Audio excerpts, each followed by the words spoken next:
This is the Pop Sugar Financial Advice Ultimatum on Indian YouTube. I call it the Gen Z Money Manual. In the last 2 to 3 years, what have you learned new about money? Learning how to optimize your expenses. 99% of people over here have never even downloaded their bank statements and actually done some analysis on it. Don't even know how money is living their life. For most of them, it's a wreck. Could you please list out 4 of the most common Indian financial mistakes? How many percentage of Indians know how to use the credit cards correctly? Forget percentage. See, there are about 10 crore credit cards which have been dispersed in India. I would say the number of people who know how to use credit cards properly will not be more than 10,000 people. How do you grow with money? Now, most people just stick to FD, gold, but that's mathematically not the right thing to do. You can invest into assets which can grow as high as 15 to 25%. 25%? You can get there. If you understand the maths of everything and how other financial companies are trying to scam you, you will be ahead of 99% of people and money will stay with you as much as possible. Do you see a difference between our generation and Gen Zs when it comes to financial discipline or career approach? The definition of dream life is changing every single year. Today, people are going out on social media and saying, I feel poor with 30 lakhs per annum. The ways to spend money have increased. Today, you see there are so many people who have an iPhone. Can all of them afford the iPhone? No. 60-70% of these iPhones are on EMIs. It's not a want anymore, it's a need. What's a corpus of money in our country that's considered rich?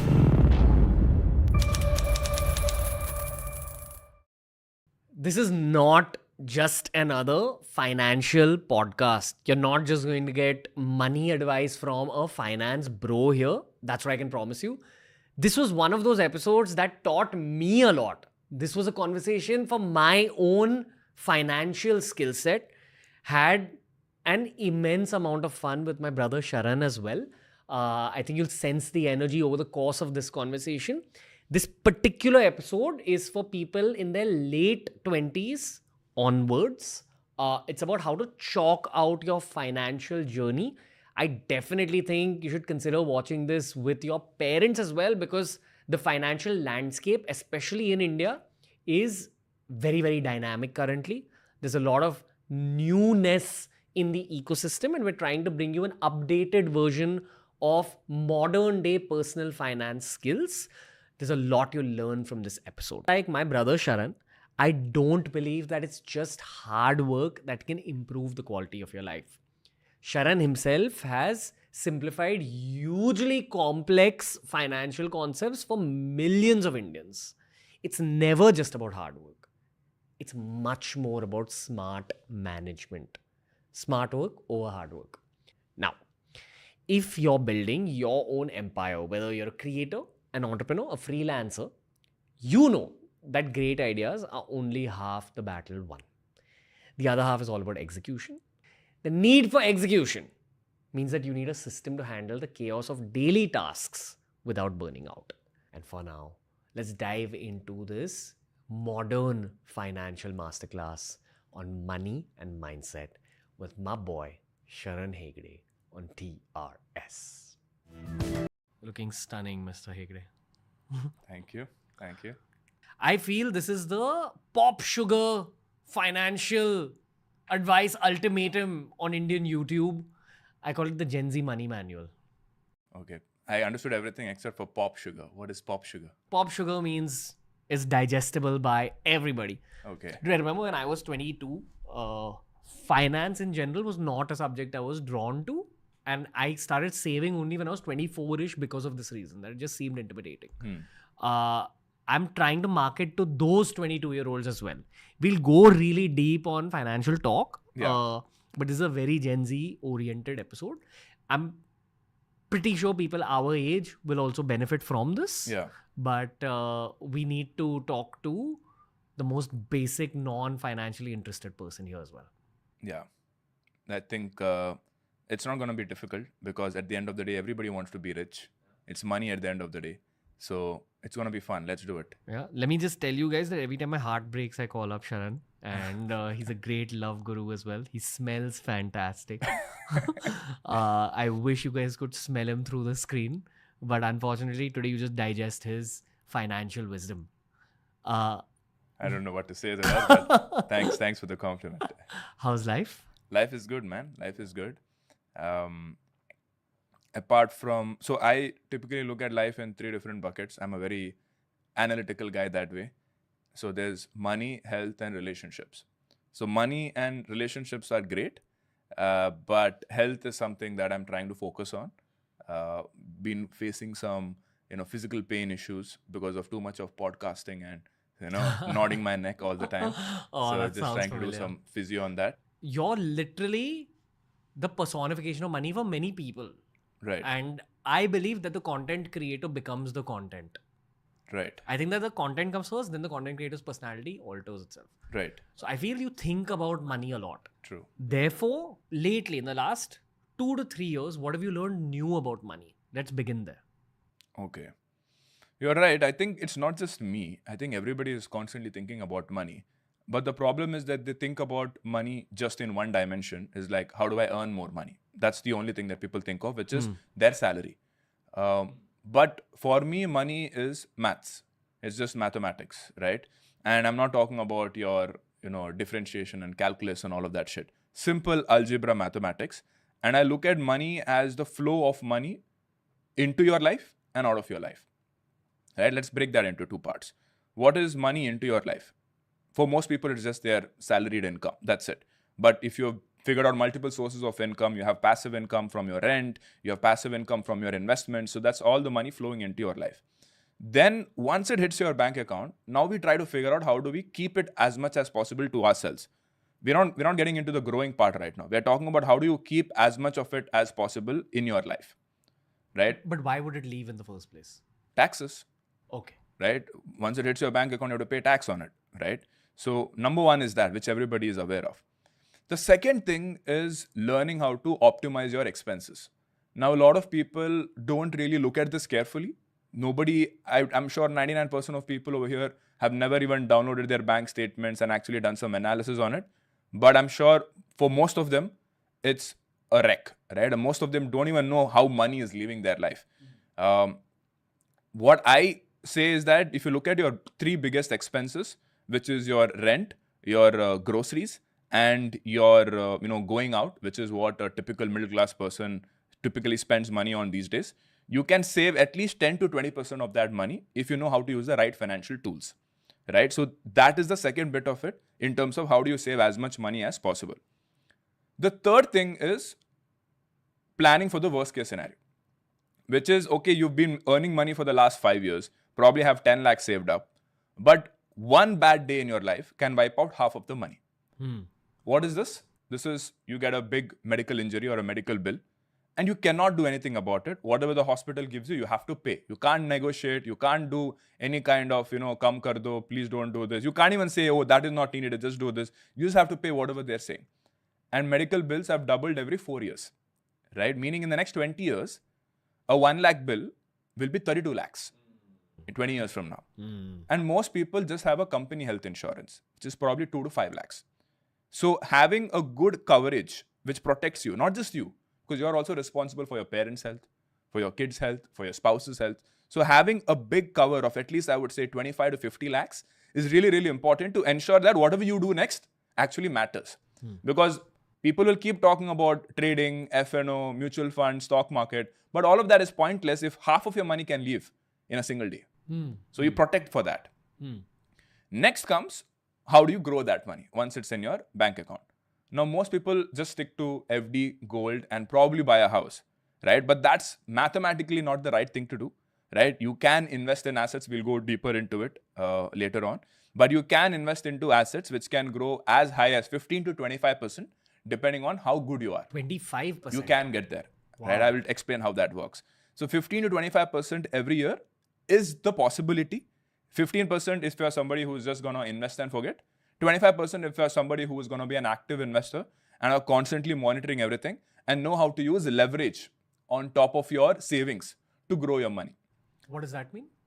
For example, simple example is F&O, right? F&O trading, what do? Right? It's a leverage trade. Like even if you have, let's say, 10,000 rupees, you can get an exposure of 1 lakh rupees. You're talking about futures and options. Yes, futures and options, right? Even with 10,000 rupees of capital, you can get an exposure of 1 lakh rupees, right? So if the stock moved by 1%, right, you are actually, on a 10,000 rupees investment, you could make 10,000 rupees profit, right? Because you have a 10x leverage, right? But that's literally on the extreme side, where even your returns can be 36% as well on a year, not per month. So that's the extreme part of it, Got it. where you grow your money, right? So everything which happens in between is how money flows into your life. And I just look at the mathematics in every single aspect of money entering my life and money exiting my life. If you understand the maths of everything and how other financial companies are trying to scam you by pushing you the wrong products, you will be ahead of 99% of people and money will stay with you as much as possible. How much percentage of humanity has an understanding of what you were saying in the first place?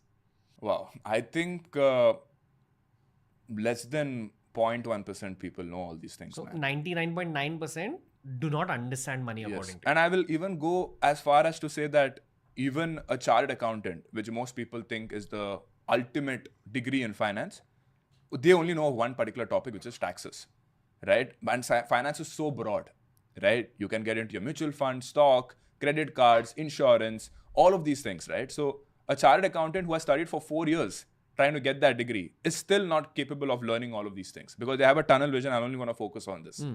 I'm not saying all chartered accountants don't know, but majority of them don't know, right? Pop sugar time. Yeah. Sorry to slow you down, Mr. Hegde.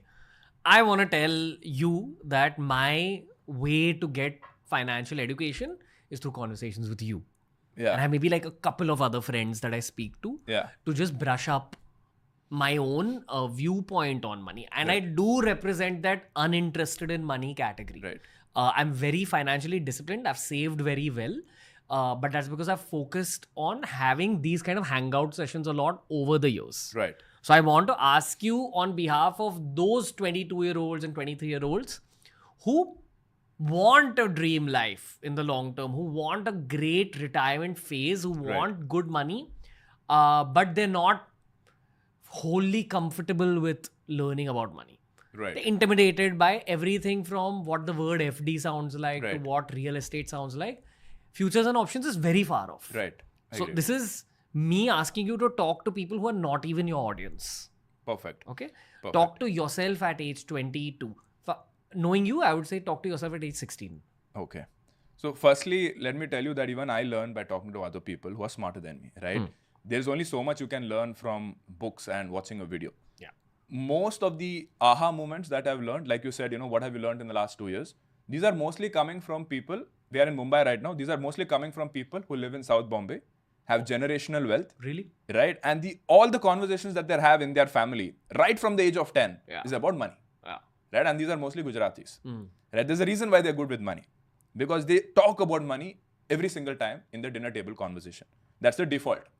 Right? So most of my learnings come from there. And I'm grateful that, these billionaires and people who have more than 500 crore net worth are, coming to talk to me and they're willing to share their secrets with me. And they will never talk publicly about most of these things, right? Because they don't want everybody to know that they're rich. Now, coming to the Gen Zs over here who wants to retire forever on a beach in Goa, let's talk about that. So first, let's understand what is a good life, right? See, when I was 22 years old, I was making 27,833 rupees per month. At that point of time, in my head, a good life is me earning 1 lakh rupees a month, which is 12 lakhs a year. And if I could spend 30K per month, it would be a good life. Back then, I was like 1,000 rupees per day. If I can spend, I can go anywhere. And back then, Barbecue Nation was 500 rupees, eat all you want. Like that is the ultimate of, I'm a foodie, right? I love to eat good food. Which city were you in? Bangalore. Okay. I'm a foodie. Majority of my expense is food. And Barbecue Nation was the ultimate of food for me. Because you can eat anything you want and it's everything, right? So if 500 rupees I go and eat and I'm spending 1,000 rupees a day, that's sorted. And I spend, I'm obviously not going to think of owning an entire house back then. I'll own a 1-bedroom in a 3-bedroom apartment with my friends. And that would be a good life for me. 1 lakh rupees a month. Fast forward to today, which is 8 years later, obviously that's not the case because nobody predicted inflation to be this high in this country. Nobody thought the cost of living would increase this fast. Neither did I, right? And we could actually, and for the first time, I feel we are actually feeling it on a yearly basis. Like when I was young, I didn't really feel from the year 2010 to 2015, my expenses have increased a lot. Like my parents didn't really complain about expenses back then. Now from 2020 to 2025, everybody is talking about it and everybody is feeling the pain, right? So what used to work back then is not going to work right now, because even if the government is saying inflation is 2-3% for the whole country, they're like, we have brought down the inflation for the country, things are fine right now. But that is for the 60% of the population of this country who are farmers. Even now 50% of the population are farmers, which is where the vote bank is. Now for these guys, yes, inflation is controlled at 2 to 3%, because most of their living expenses are, what's the price of roti, what's the price of rice, all of that.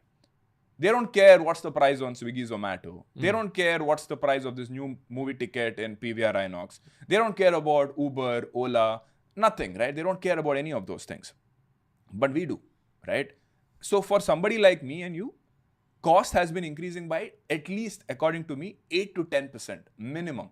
And for people who are actually wealthy, people who travel outside regularly, like I think me and you, we go out of the country at least 2 to 3 times a year. For people like us, I would say the inflation has been 15% even. This is based on my own expenses which I've seen, which has risen. So if this is the reality of the country right now, the definition of dream life is changing every single year. Like I really don't know what to consider as dream life anymore. Today we are reading stories on social media of people earning 30 lakhs per annum, which is, for me, that was life is set kind of income. Like that's why everybody prepares so hard for getting into IIM, right? And I really wanted to get into it as well. 25 lakhs per annum, I'm like, wow, I don't want anything else in life. I am sorted. I can travel whenever I want, how many times I want. But today people are going out on social media and saying, I feel poor with 25 lakhs per annum and 30 lakhs per annum. So trying to get to the answer of that question, what is a dream life, is itself become very challenging. And this number, according to me right now, in terms of how much you can spend and how much you need to spend to consider that your life is really, really set, I would, and assuming you're a single guy, not married with kids and all of that, I would say anywhere between 1.5 lakh to 2 lakhs per month. 1.5 to 2 lakhs per month of spending is needed to feel like you are rich in this country right now. Just 24 lakhs you're spending. What do people spend on?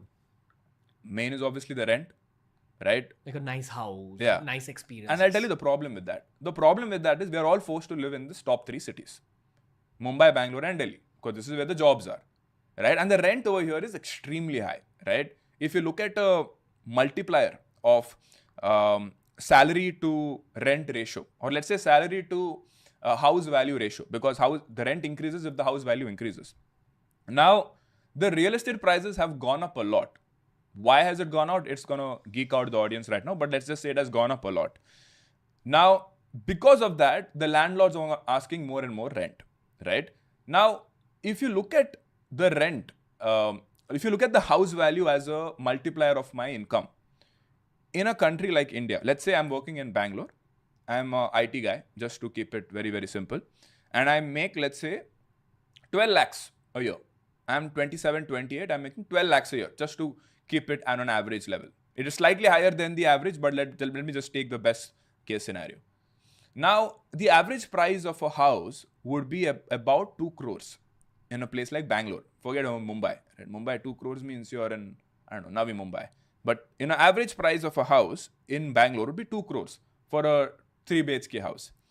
Now, if I'm making 10 lakhs a year, and if the house value is 2 crores, that is 20 times my annual income. That is not the case in other countries. For example, let's take Dubai, for example. An average price of a house in Dubai for a 2-bedroom would be about 3.5 to 4 crores there. But the income is also way, way higher, right? The income over there, people over there on an average, a good person, good income person, would be making about 20,000 dirhams a month, which is about 200,000 dirhams a year, about 50 lakhs a year. 40 to 50 lakhs a year is the income. So if I do that multiplier, it is just 6 times their annual income versus an Indian, which is 20 times their annual income. So rent is the biggest expense for most people and you can't even do anything about it. You know, I do believe it's the responsibility of content creators and or media professionals to talk about this. But as urban Indians especially, we don't question a lot of things. So on a surface level, AQI. On a not so surface level, exactly what you're talking about. Right. What do you call it? Rent to income ratio. It's not the same as what it is abroad. It is not. And I love everything about my culture, but urban Indians do not have an easy existence. I agree. It's just that we are flowing through it without questioning anything. Right. No, we can't do anything also, right? Like, what can you do? Yeah. Like you said, the air quality is bad. Like, I just flew in from Dubai today. I was there for almost 7 days. And while I was there, all I'm reading about is Delhi pollution is bad, AQI is 500, 600. Food Farmer just put a video of 10 different air purifiers, what is best. I watched that video. And as I'm flying in Mumbai, I'm like, bro, did I just enter Delhi or did I enter Mumbai? It's as bad here. It's really bad. I'm like, I was just staring out your balcony. Yeah. I can't even see the sea. Last time I came here, I could see the sea. Yeah. I can't see shit right now. It only clears up in the monsoon. Exactly, right? And I'm fortunate because I live in Juhu, surrounded by trees. Yeah. But that's not the case for everybody who are living in probably Andheri, South Bombay. It's very bad, the pollution. It's also little things like when I'm sitting in my car, I know I'm losing an hour of my day minimum if I'm in Mumbai.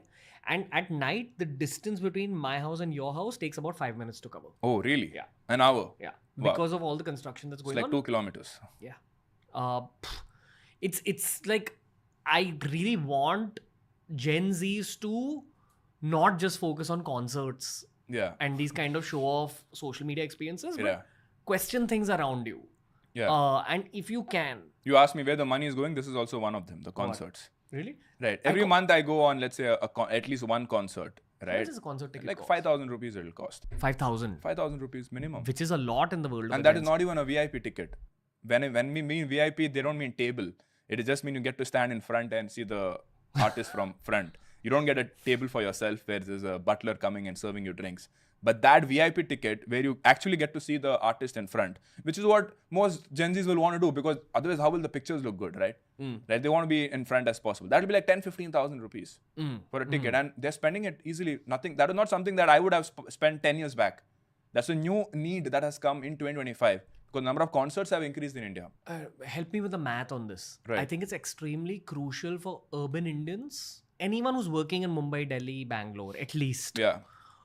to visit one foreign country soon in their I life. agree. I agree. Soon. Soon is the key word because it gives you perspective. Don't even go too far. Just go to the Habibi land and China. That's it. Just go China? to these two countries. Yeah. Right? You will see that just 2 hours, 3 hours away from our country, the world is very different. Yes. Right? That is key. Yeah. And change your perspective. Learn to question the life you are given in urban India. And again, not blaming anyone here, but it's just the outcome of where we live. It is what it is. I've not met a single person my age who doesn't talk about the idea of leaving, either to the hills / Goa Yeah. or to I think Dubai there's or always Singapore. two crowds over here. One is people who are like thinking about leaving the country. Another one who are like anti-national. They're like, if you do that, you're an anti-national. They're they're bringing patriotism to sort of support the fact that it's okay to live in an unhealthy environment. Right? So I recently saw a reel recently on my feed. I think Luke Coutinho, who keeps coming here a lot, right? He mentioned that he's cautioning people against having babies right now. Wow. That's what he said. And I was shocked when he's making a statement like that. And he's like people our age who are already grown up and already have some kind of immunity, we are the ones already facing problems. Imagine if a baby is going to be born in this kind of an environment, what's going to happen? Yeah. Right? And it's just going to increase your expenses, right? Because you're going to have to pay for all of those things, right? Because a baby which is born in a bad environment, it's just going to have more and more health issues. So I was shocked to see a video like that. Yeah. I never thought I would see a video where a doctor is saying don't have babies in India. Unfortunately, there's no solution to all these I think issues. the solution is hard. It's as simple as, see, with money, anything is possible.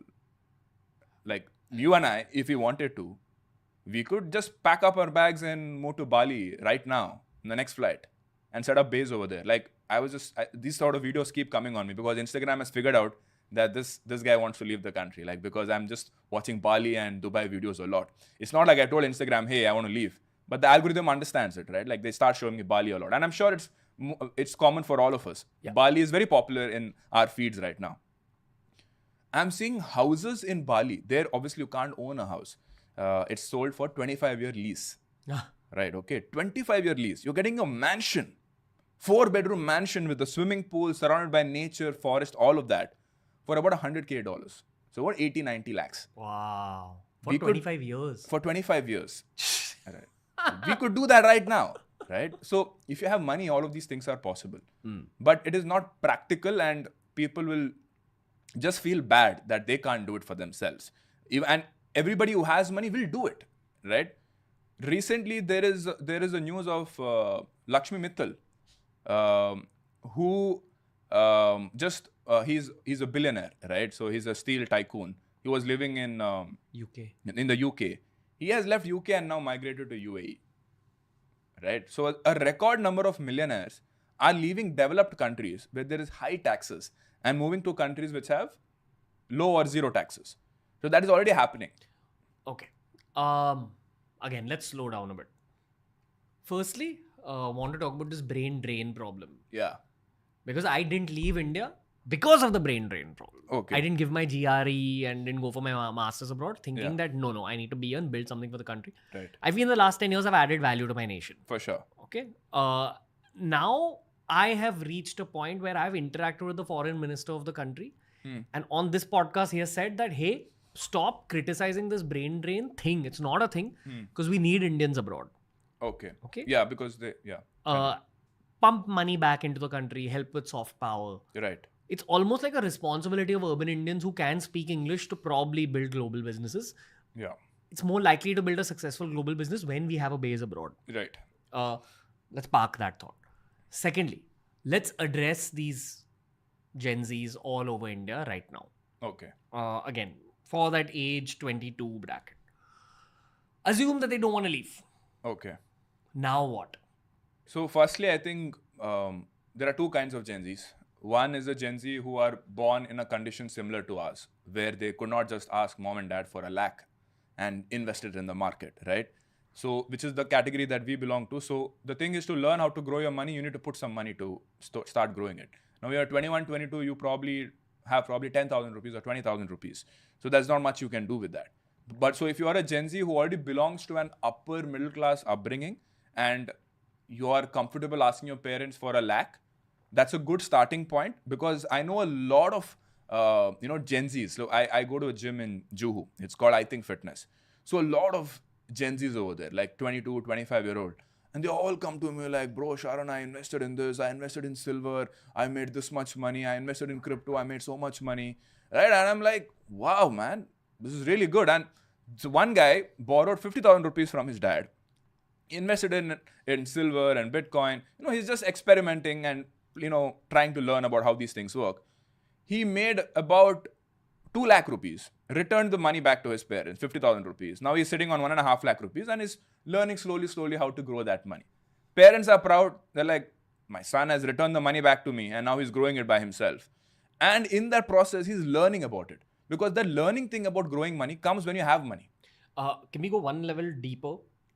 What were the character traits in this particular guy? How did he figure out how to take that 50K to 1.5 lakhs?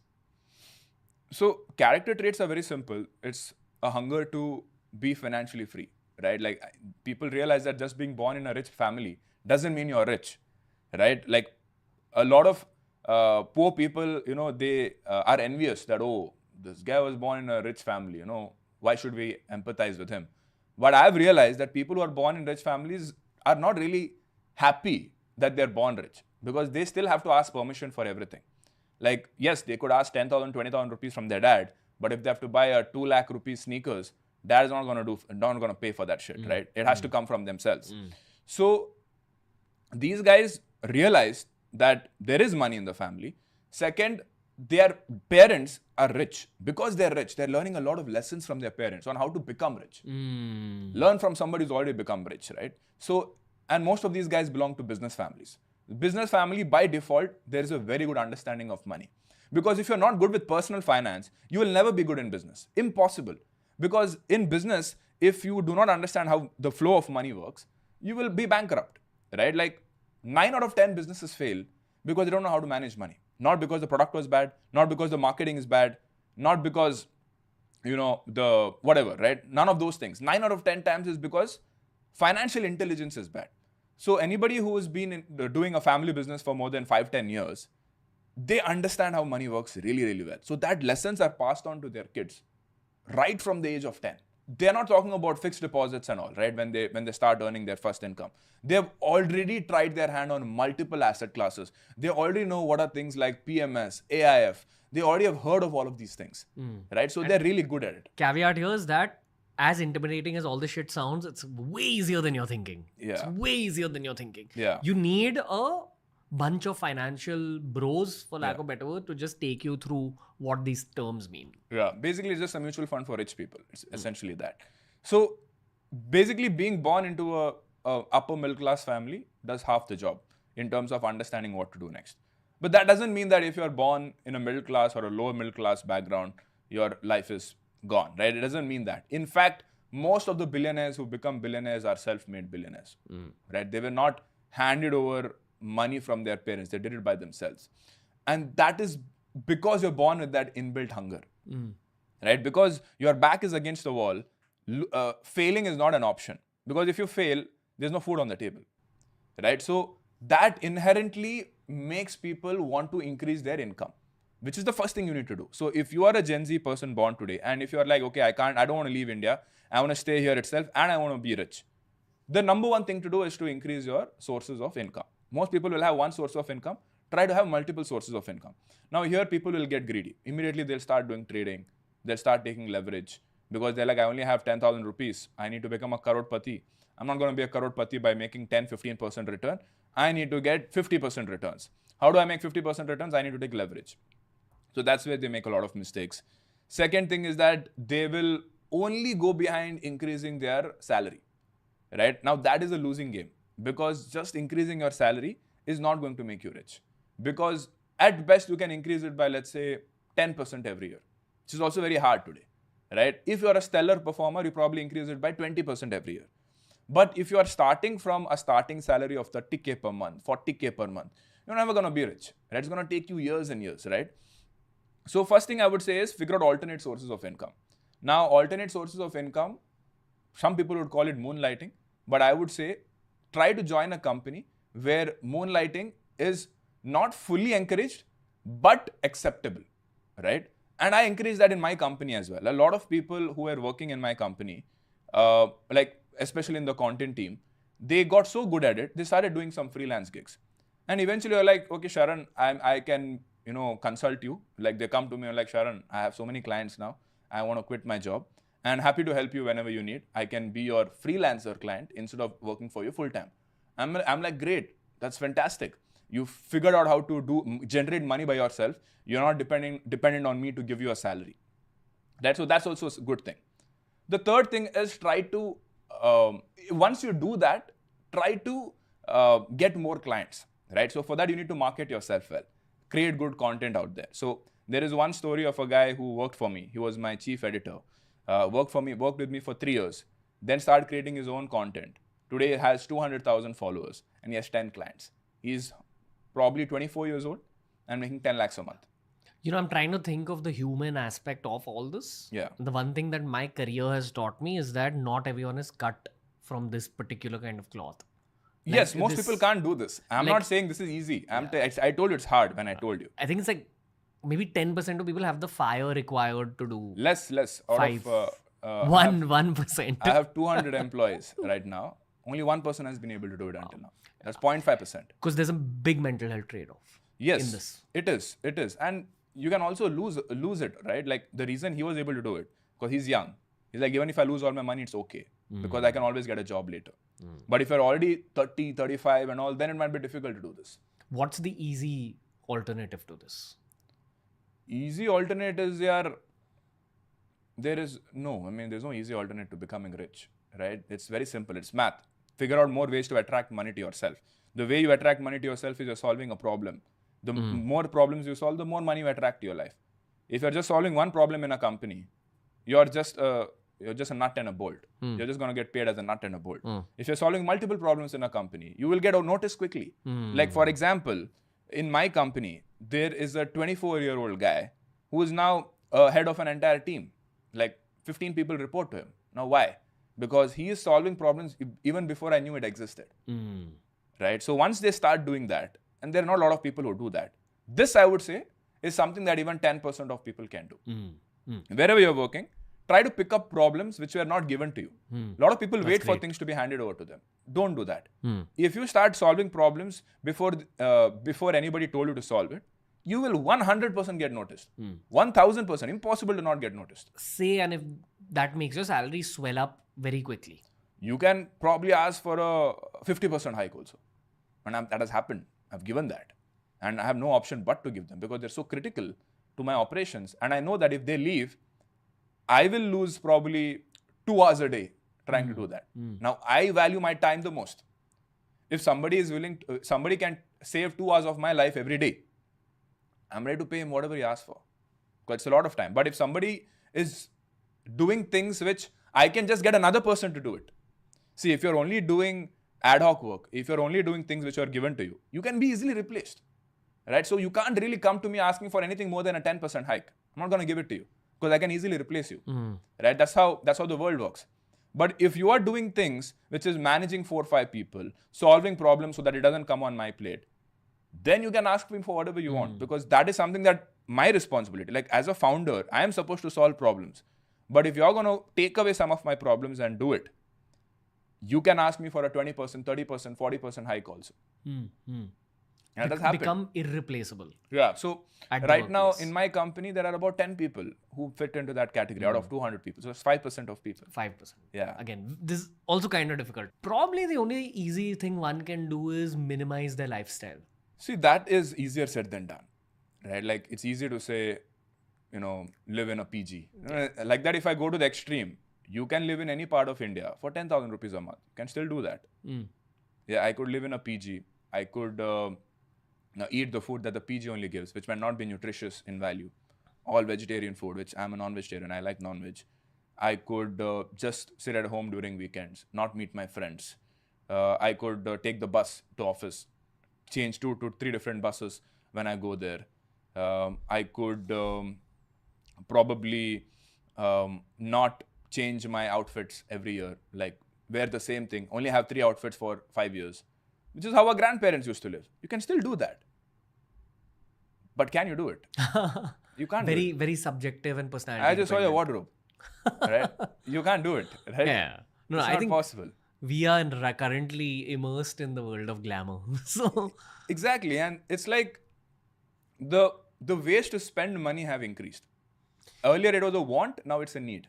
yeah, say someone who's 24, Okay. couple of years into their professional life. Okay. What have you usually noticed is the amount they're able to save in Mumbai, Delhi, Bangalore, Chennai? 5k rupees? What is 6K their rupees? income? 24 years old. That it starts with that. 40, 50k? 40, 50k per month, they're probably saving nothing. Because they are spending it, like whatever is left, like let's say their rent is 15k, right? And they're spending 10k on groceries plus the maid who comes and cleans their house. So that's what, 25k. Then they will probably use Uber to come to the office or rickshaws. That's probably another, 5k, 5 to 6k. So that's 30 gone. 20 is left. Then every weekend they'll have to go out, obviously. So every time they go out, minimum they'll spend 1,000. So let's say another 5,000 gone. 15,000 rupees is left. Now these last 15,000 rupees is, they're not, until now we only spoke about the wants, right? Sorry, the needs, which is rent, travel and all of that. Now every month person will want something as a want. Now where will these wants come from? Social media. If I see Ranveer going to Australia and chilling, I'll be like, bro, I'll at least need to go to Goa, right? If I see that Sharan has bought a BMW or a Mercedes, I'm like, I'll at least need to get a car, which is like an i10 or something like that. If I see that my friend has got the new iPhone 17, I will need to at least upgrade my phone and get something. So all of these guys will have an EMI running because of these wants. These wants are really expensive. They can't buy it outright, right? But they want it really, really bad. They want to go on vacations. They want expensive gadgets. Today, you see there are so many people who have an iPhone. Do all of them Can all of them afford the iPhone? No. 60-70% of these are iPhones are on EMIs. Why? Because it's not a want anymore, it's a need. So each of these guys will have at least another 5,000 to 10,000 rupees per month going into these EMIs. So what's left is 5,000 rupees at best. So on a human level, either you go into hyper attack mode and figure out your own fire to be able to increase your income or increase your value at the workplace. Right. That's your option if you're young. If you're somebody earning 50K per month, I would say don't bother learning about money. Just learn how to increase your income. That's it. Income could be either in your... one problem at a time. Yeah. Either you increase your salary or figure out how to get another source of income by being a freelancer. There is nothing else that you can do to become rich. Right? Because even if you are saving 5,000 rupees a month, it's not going to change your life. Yes, you could start it off as a discipline. Right? You can start it off to basically understand how investing works. So that in the future, when you're actually making money, you actually know what to do with it. I'll give you my example. So when I was making 27,000 rupees a month, I was still able to save up to 10,000 rupees a month. The reason for that is I was staying in a 3-bedroom house with 2 of my friends. I took the smallest room with no balcony, no AC, no attached bathroom, nothing. So I negotiated my rent to 8,000 rupees a month with those guys. They paid the higher rent. Then I did not go out every week like my friends used to go. They worked in tech, right? So one guy was making 75,000 rupees a month, another guy was loaded. So they could go out every month. They had girlfriends. They would spend 2,000-3,000 rupees every month. I could not do that. I used to probably, my guilty pleasures were ordering from Swiggy. Like when I'm tired of eating home cooked food, because eventually you get bored, I'm like, once a week, let's order something. And when you order something, you don't order a la carte. You order a combo, which have 3-4 different things. For maybe 200 rupees, you get a combo from Meghna Biryani or from, which is popular in Bangalore, or from whatever, right? Those are the days. Then you go out maybe once a month, but you don't go to places where there is entry charge. Cover charge is still fine. You get exchange it with the alcohol and food. Some places which are really, really popular will be like entry ke liye, if you're a stag, you have to pay 5,000 rupees. You don't enter those places. But that's where all the women are. So people want to go there only. Big hate to the guys who stand at the entrance of those places from my teenage self. Go on. Yeah, women get free entry, so guys want to go there only. That's the game, right? So you don't do that, right? So you go to normal places and you don't spend more than 500 rupees every time you go out. You will not purchase expensive electronic items. You will not upgrade your wardrobe. None of that shit. So if you do that, you're able to save 10,000 rupees a month, right? And 10,000 rupees a month in a year, you will have 1 lakh. And if you're invested well, it could be 1.5 lakh also. So that's what I did in the beginning. But I was super, super obsessed with my work. And I was parallelly preparing for my GMAT exam. Because I knew that even if I was working at KPMG, even if 30K per month, if I get a promotion, it'll be 50K per month. I'm not going to change my life. I'm not going to be rich. I need to start making 2 lakhs a month. The only way to do that if you're living in India is to get into an MBA college. There's no other way. But I figured out something. I figured out that if you are able to switch your job at the right time, then you can ask for the moon, right? Like for example, let us say you worked really hard. You worked for 2 years. You're up for promotion. You get that promotion. Let's say you got a 20% hike, 25% hike. And then maybe 2-3 months later, a headhunter reached out to me from PwC. Now PwC and KPMG are competitors, right? Now they don't want their employees to leave. So KPMG tried to retain me. PwC wanted me. But PwC eventually ended up paying me 1 lakh a month. So from 40K per month, I went to 1 lakh a month. Same job, different companies.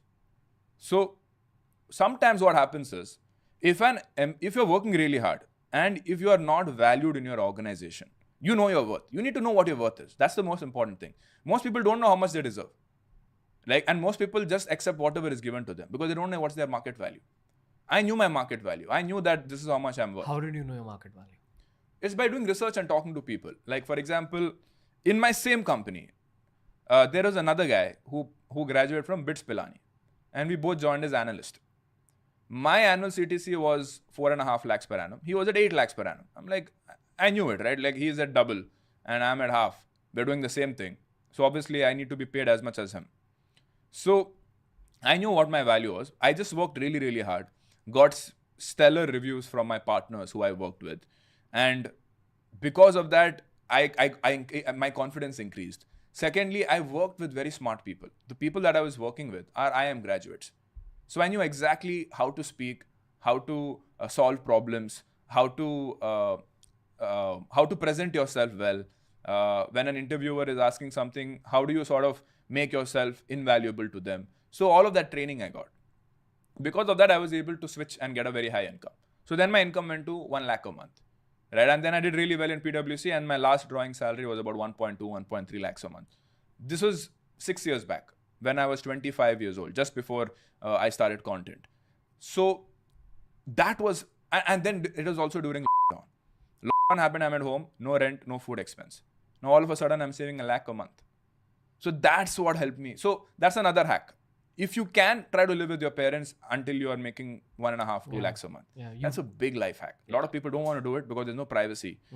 But if you are able to just force yourself to do that for 5 years, like recently, I met a physiotherapist.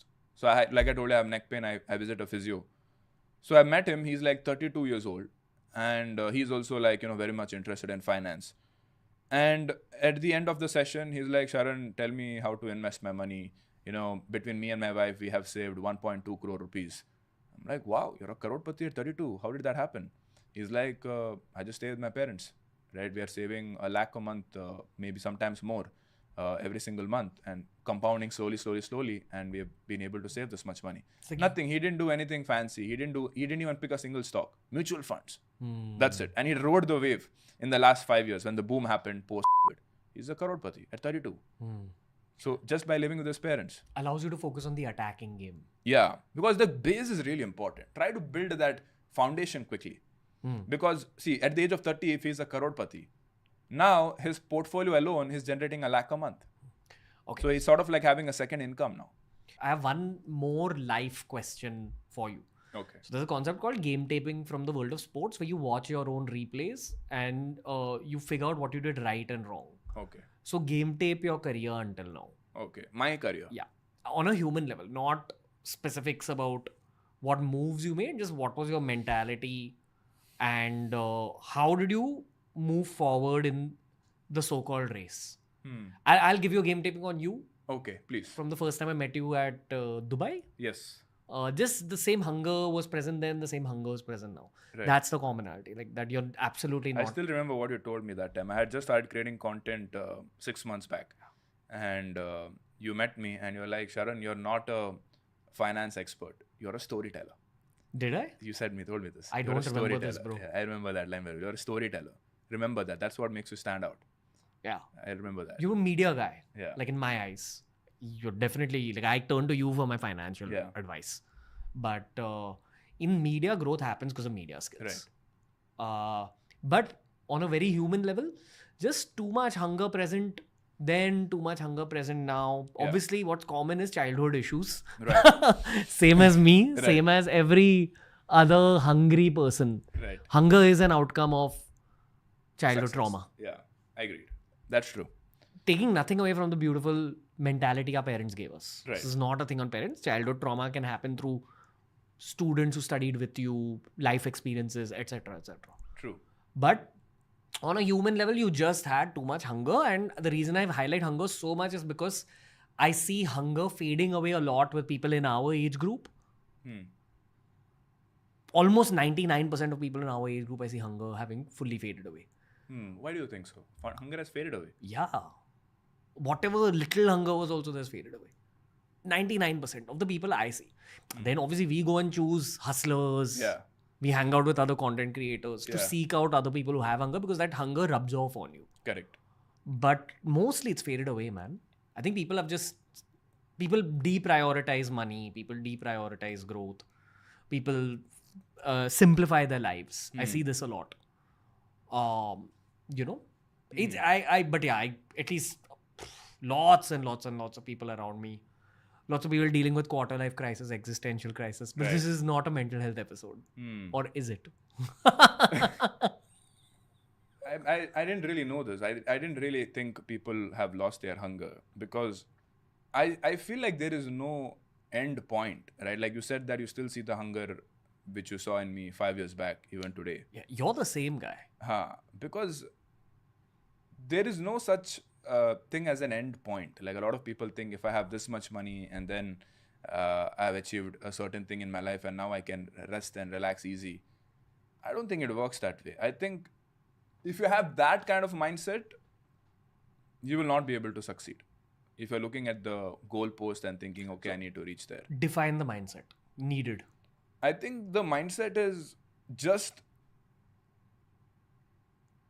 see, it's gonna sound very philosophical and very simplistic, but I think this has been my motto in life whenever I'm doing anything, is to just figure out a better way of living my life in every aspect. Like lifestyle? Everything. Like whether it's money, health, relationships, just figure out a better way to do it.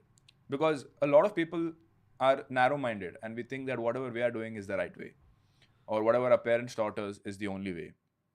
And we are not open to learning from other people who are different from us. Now, I am somebody who has probably changed my personality, changed my way of thinking at least 3 to 4 times in the last 5 years. I would not say completely changed, constantly evolving. And that is because I have the privilege of meeting people who are better than me in certain aspects of life.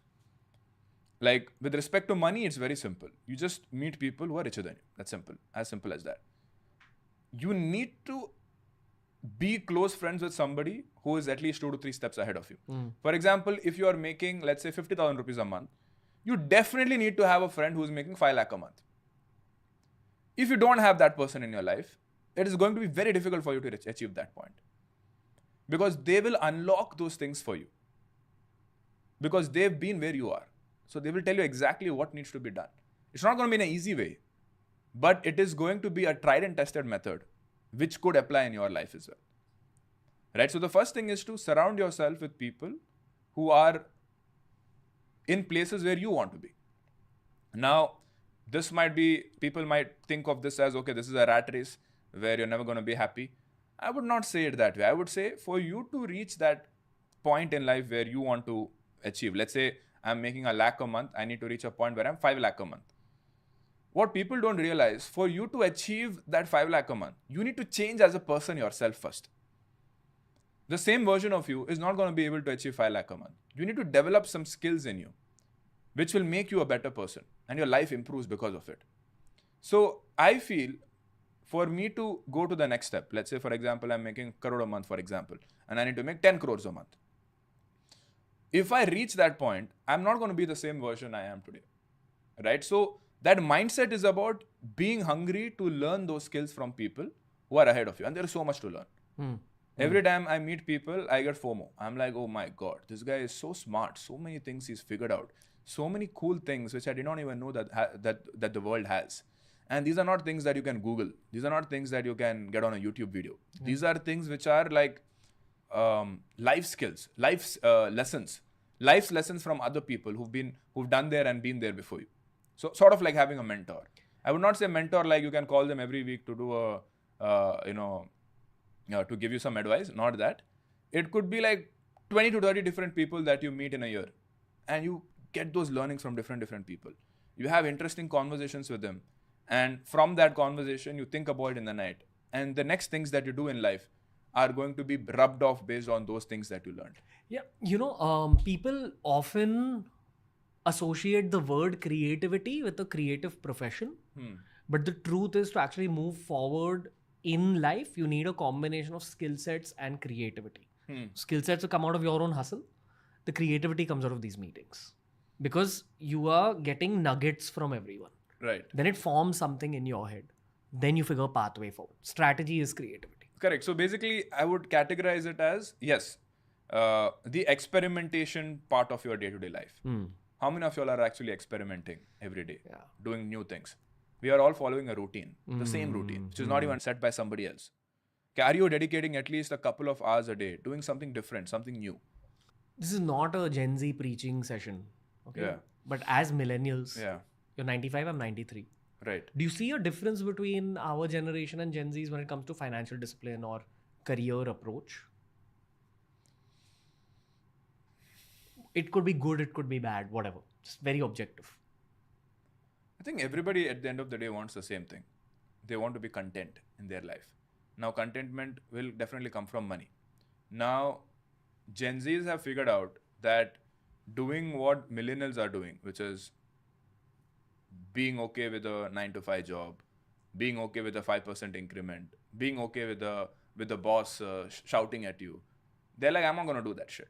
Like millennials are okay with it. I'm not gonna be okay with it. Being in the office 9 a.m. dot, that's not a way to live life for them. That's like, okay, this is looking like a jail right now. Like, I do not want to report at a specific place at the exact same time every single day, right? You might call it discipline. I will call it as slavery. For them, it's like, if I get the job done, that's enough. Why am I supposed to be in the office at a particular point in time, right? So I would say that's good only, right? They're an evolved way of thinking, right? And I agree with that. Like, even in our office right now, most of them are Gen Zs. I don't have any specific timings. I don't tell them to be in the office at 10 a.m. every morning. Heck, even 11 a.m. people don't show up. People come up in 12:30. Some people will come after lunch. But at the same time, there are some people who leave at 10:30, at 11 o'clock, right? So they are just created a life for themselves, which is very fungible and flexible, right? They know what they're doing. They know that Subjective systems. right, and they still get the job done, right? It's not like they're slacking. It's not like they're doing a subpar job, because at the end of the day, everybody has the desire to matter in life. Everybody wants to feel like they're doing something meaningful. Nobody wants to be called a bum who just stays at home and does nothing. Nobody, even Gen Z, Gen Alpha, nobody wants to be thought that way. Everybody wants to feel like the society respects me. I've worked with lots of millennials, lots of Gen Zs. The one stark difference I see is that the millennials are a little more okay with dry, boring work in the long term to get to that goal of money. Yeah. The Gen Zs need to be kept entertained on an average. Which is good, na? Because they will figure out better ways of doing it. Because they don't want to do the boring way. So they'll figure out a new way of doing it. Yeah. Which is good, because they'll make it more efficient. On a human and life perspective, I feel the millennials are okay with a slightly more minimal life. I think Gen Zs want to spend on the quality of their life. Yeah, I mean, that's with every generation. No, every generation grew up, like, the further back you go in our ancestry, the simpler they were. Like, as we evolve and become more, as we are born more and more into the future, there will be other needs of life, which become very, very important to us. I feel because of social media, even though these two generations are so close, Yeah. the mentalities, lifestyles are very different. I would say yes, because social media has accelerated things and it has made everything very visible and transparent and open. So we are all seeing each other's lives. It wasn't the case before. I feel Gen Zs feel a lot more FOMO than we felt. True, because of social media. Yeah. Like, we didn't feel so much FOMO. Like, yeah, it was there. Obviously, you wanted a better lifestyle. Yeah. But, like, it wasn't this whole thing about, oh, which concert is happening on this weekend? Yeah. Why do I not have tickets? Yeah. It's a lot more about, like, flexing. That's become a bigger thing now. Yeah. But whatever. It's I think flexing has always been the need of every human being. India more so. Like, what else is a big fat Indian wedding? That's not new. That has always been the case. Would you spend on your own wedding? I mean, I have kept a budget of not more than 20 to 30 lakhs. What? That's it, son. Yeah, that's what I'm thinking. Not That's more what than it's on. 20 to 30 lakhs. But I don't know if I am the only decision maker. So that's the problem. That's it, son. Yeah. If I were the decision maker, 20 to 30 lakhs. But if there is another person, obviously will be involved in the decision making. So I don't know. It can go to any number. But I would be, if I'm the decision maker, 20 to 30 lakhs. If we were both attracted to men, I'd be very happy to have a relationship with you. Unfortunately, we're not. Then we save our money also. Yeah. We split the bills also. Yeah. Then it's just a 10 lakhs. Yeah. I'm sure we'd come to a conclusion of just doing a court marriage and signing papers Yeah. on the right muhurat. Yeah. Yeah. That's it. And then spend the money somewhere else. Yeah. In the business. Yeah. I wonder if it's wise for a two-man couple to start a business together. I think we've entered the Bakchodi the podcast. I think we've entered that phase. Can you repeat that question, please? Two men to start a? Like, if there's a gay couple that exists, Okay. is it wise to start a business together? I've learned not to start businesses with your friends and or family. Yes, I think both. I've never started a business with a friend. Usually, they start off as strangers and then you become business friends, which is the best thing. Yeah. But starting a business with an old friend is, I've never experienced that, so I don't know.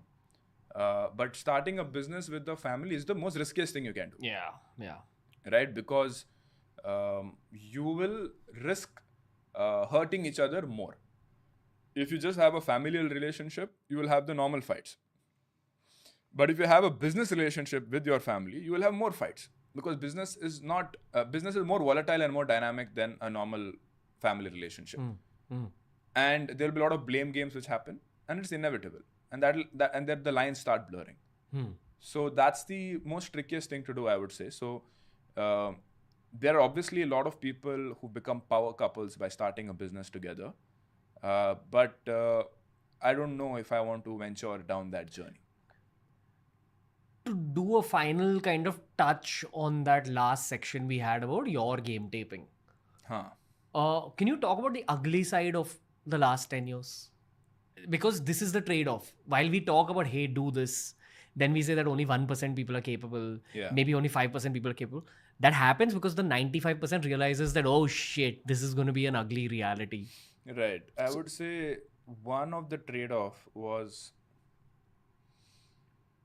obviously not focusing on relationships. I thought relationships is not an important aspect of life. Like 'Cause I love. thought, love and even family. Mm. Like I didn't really give time to them. Yeah. Right. Like I as a 22-year-old kid, for me, money was everything. Like I didn't really think you need to focus on your family and finding a good partner, which I felt is, which I now feel was equally important. I would not say more. I would not go to that extent. I would say money and love are equally important. But What made you realize that? life starts feeling empty, you know? Like I was thinking, okay, once I make 10 lakhs a month, I'll be the happiest person ever. Sorry, that number was 1 lakh a month first. Then I reached that 1 lakh a month. And then I became an influencer. Then it became 10 lakhs a month, like within a few months. Then after that, it didn't fulfill my life. Then eventually it became a crore a month. Then now it's $1 million a month. But if I did not have a good partner in my life, I would feel like I would be less happier than I am right now. And probably not even happy. Because like I said, the game of money, there's no end. You get used to something quickly. Like achieving that 1 lakh a month and achieving that 1 crore a month or 10 crores a month, you get used to both of them very quickly. Probably 2-3 months, you're like, wow, I'm the king of the world. I'm so happy. And I don't need anything else in life. I've made it in life. The whole world is my kingdom, like that. And then you start feeling that emptiness. You're like, what's next? 100 crores a month? That's not really exciting. Like then you know that the game is not ending. In our country, what point does the lifestyle become almost uniform? I think a crore a month, A crore a month. which is also, I would say, on the higher end. I can explain what the lifestyle looks like at a crore a month. So a crore a month, you are living in obviously the best part of the best cities. I would not say best cities, I would say best parts of the metro cities. So if you're living in, let's say we are in Mumbai right now, if you want to live in the best part of the city, like it could be, when I mean best part of the city, places where infrastructure is good and you can live a healthy life, right? That's what I mean. So Juhu is one place, Bandra is one place. If you're in Bangalore, then Indranagar is one place. And you're living in a big house. You're not living in a small house. A lot of people have gotten used to living in a matchbox-sized apartment. I would not say that is living a good life. I would say you're living in a 3-bedroom house, two of you, 3-bedroom house, 3,000 square feet apartment. And rent will be easily like 3-4 lakhs a month in Mumbai. If you are in a Bangalore or a Delhi, it could be 2 to 3 lakhs a month. So that's one. Then you have a good car and a driver and a maid. So that's like 2 employees who are working for you, driver and a maid. And you have a car with petrol expense and all of that. So that's another lakh a month going for these 3 different things. Then you will obviously want to go out probably once a week. And you're not spending 2,000 this time. You're spending 10,000 this time because you're going to the most fanciest restaurants in the city because you're Friends want to go there, so you're also going to go there. That's where you're hanging out with. Then you want to go on at least 4 vacations a year, right? And if you are going on a vacation, you'll obviously want to go business class, and you want to stay in the best hotels and the best restaurants. You want to go there. So every trip you can catch 5 lakhs expenditure every trip. So that's 20 lakhs a year, which is another 2 lakhs a month going there.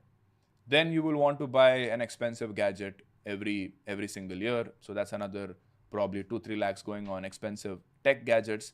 So you can add another 30K per month. Then you'll want to upgrade your wardrobe probably every 6 months. You'll spend a couple of lakhs there. So 4 lakhs a year. So another, 60K, 70K per month. So when you put all of these together, you're spending 7 to 8 lakhs a month. I think if you're able to spend 7 to 8 lakhs a month, you hit the peak. And then after that, it's just adding more of everything. 2-3 houses in India, 2-3-4 cars. That's it. There's nothing more after that. Crore a month of income, you said. A crore a month is also a lot. I would say if you're earning like 20 lakhs a month, you can spend 10 lakhs a month. Which is every influencer above $1 million. Yeah. Insta. Every influencer above 1 million has reached that peak. But the problem, Ranveer, how sustainable is it? Can I say that the same influencer will earn that money 20 years from now? I don't know. Most of them would be no. You're the only creator who's been doing it for 10 years. Most of them die out. I have just finished 5 years. I don't know how long I'll last as an influencer. Like my businesses are, will last beyond me. But as an influencer, that income, I don't know if I will be an influencer 5 years from now, if I'll still make money from influencing. So that's the problem. Same with other high earning income like actors and sportsmen. How long can they create that kind of wealth for them? At best 10-15 years, even if they're at the top of the game. What's a corpus of money in our country that's considered rich? That would get you this exact lifestyle you spoke of. Target and savings. Savings goal. 10 crores. That's all. 10 crores if you want to be very comfortable. 10 crores, even if it is generating 10% a year, is about a crore a year. Crore a year is 10 lakhs a month of spending. 7 to 8 lakhs a month of spending, which is what I was saying. But then you will spend all the money you're making. And then the inflation will eventually eat up your corpus. So then the safe number is probably 15 crores. 15 crore of saving will get you the best possible life in India. Then you will be rest assured that your money will never run out. You can continue spending 7-8 lakhs a month. Inflation adjusted. You can also assume that a 5-6% inflation adds on top of it. And you know that the money will never run out. And you can continue living this life where you're going on 4 international vacations a year, living in the most expensive parts of the metro cities, and never having to look at the menu of expensive restaurant, never having to look at the price of the items in an expensive restaurant, and buy expensive gadgets and expensive clothes 2 to 3 times a year. Another 5 crores on top of that as an attacking investment corpus. Another 5 crores on top of it is basically probably you will think of buying your own house. Like until then, I would say don't buy your house, right? Because then if you bought a house, out of that 15 crores, if one is a house, let's say if we're living in that 3 to 4 lakhs a month rent kind of an apartment, that apartment is going to cost you 10 crores. So out of that 15 crores, if 10 crore is the house, then you're not financially free because you only have 5 crores with you. But that 10 crores is just saving that 2-3 lakhs of month rent. But you will not be able to liquidate that house because you'll never sell your house. So you'll be very careful and mindful about spending with seeing 5 crores in your bank account. You will probably not take a business class every single time. I'll repeat a question that I once asked you. Sure. What does 30 crores in savings get you that 15 crores doesn't? Honestly, it's just additional money. Like, okay, so I was telling 15 crores from the point of 2 people. You're living a very, very good, comfortable life. Now, on top of that, if you have 2 kids, now you need to add up all their expenses which will happen in that kid's life. Education is very expensive. When you have 20 crores, you're not sending your kid to a CBSE or a state board school. You're sending your kid to an IB school where it costs 10 lakhs a year to pay the tuition. And people often discount this, but let me tell you that there's a lot more that a kid learns in an IB school just because of their friends and teachers than what is taught in the syllabus. I will tell you one thing. I had once gone to an IB school to conduct a quiz competition on Children's Day. They were like think 12-year-old kids. My team had prepared a basic set of questions, and I'm like, this should be good. They're kids. What are they gonna do? So I go there and I start talking to them, and I realize that these kids have a business education subject. Wow. There is an economic subject, right? And then as I start talking to these kids, I realize these kids are way smarter than I thought. These questions that I prepared are not going to work out. So I told the organizers, bro, I need half an hour. I need to change all the questions. And it was a competition between kids and the teachers. So in the teacher side, there was a math teacher, economics teacher, and a business teacher. And then there were 3 students who were the top of their class. And I had to rewrite all the questions. I asked some really tough questions, bro. I asked a question on equity saver fund is a category of which type of mutual fund? Is it equity mutual fund, debt mutual fund, hybrid fund, or a commodities fund? The correct answer is a hybrid fund. Right? They answered it. 12-year-old kids. And I'm like, bro, if everybody goes to an IB school, I'm not needed anymore. Because they're teaching so many cool things over there. Things which people typically learn at the age of 25 or probably never. And all these kids think of is not to study in IIM or IIT. All they think of, how do I get into an Ivy League school? Yeah. Right? Because I need the international exposure. So all of a sudden, coming back to that earlier question, how much money do I need? Now to send those kids, my kids, from an IB school to a 4-year degree in an Ivy League school in the United States or in London, that's going to be another 2 crores per kid. Maybe 3 crores per kid. So that's 5 crores. Corpus. Money that I need to eventually pay, because I'm not going to ask my kid to get an education loan, because if I'm a millionaire, my kid's going to expect me to pay for it. So I'm going to have to pay for it. And after that, they'll go for their master's degree. Again, I have to pay for it. That's another 2 crores gone. And then obviously in the early years of their life, I need to pay for their rent also. Probably they're living in New York City. I need to pay for that rent. The kid's going to expect that from me. And then I have to also pay for their wedding. They're not going to be happy with the 20 lakh wedding. They will want a 5 crore wedding in Udaipur. Who's going to pay for it? I have to pay for it. So then that 30 crores is the right number for this kind of a life. Now, a lot of people will be like, Sharan, you're gone too, beyond my imagination. But this is the norm now. Yeah, this is the reality. This is the reality.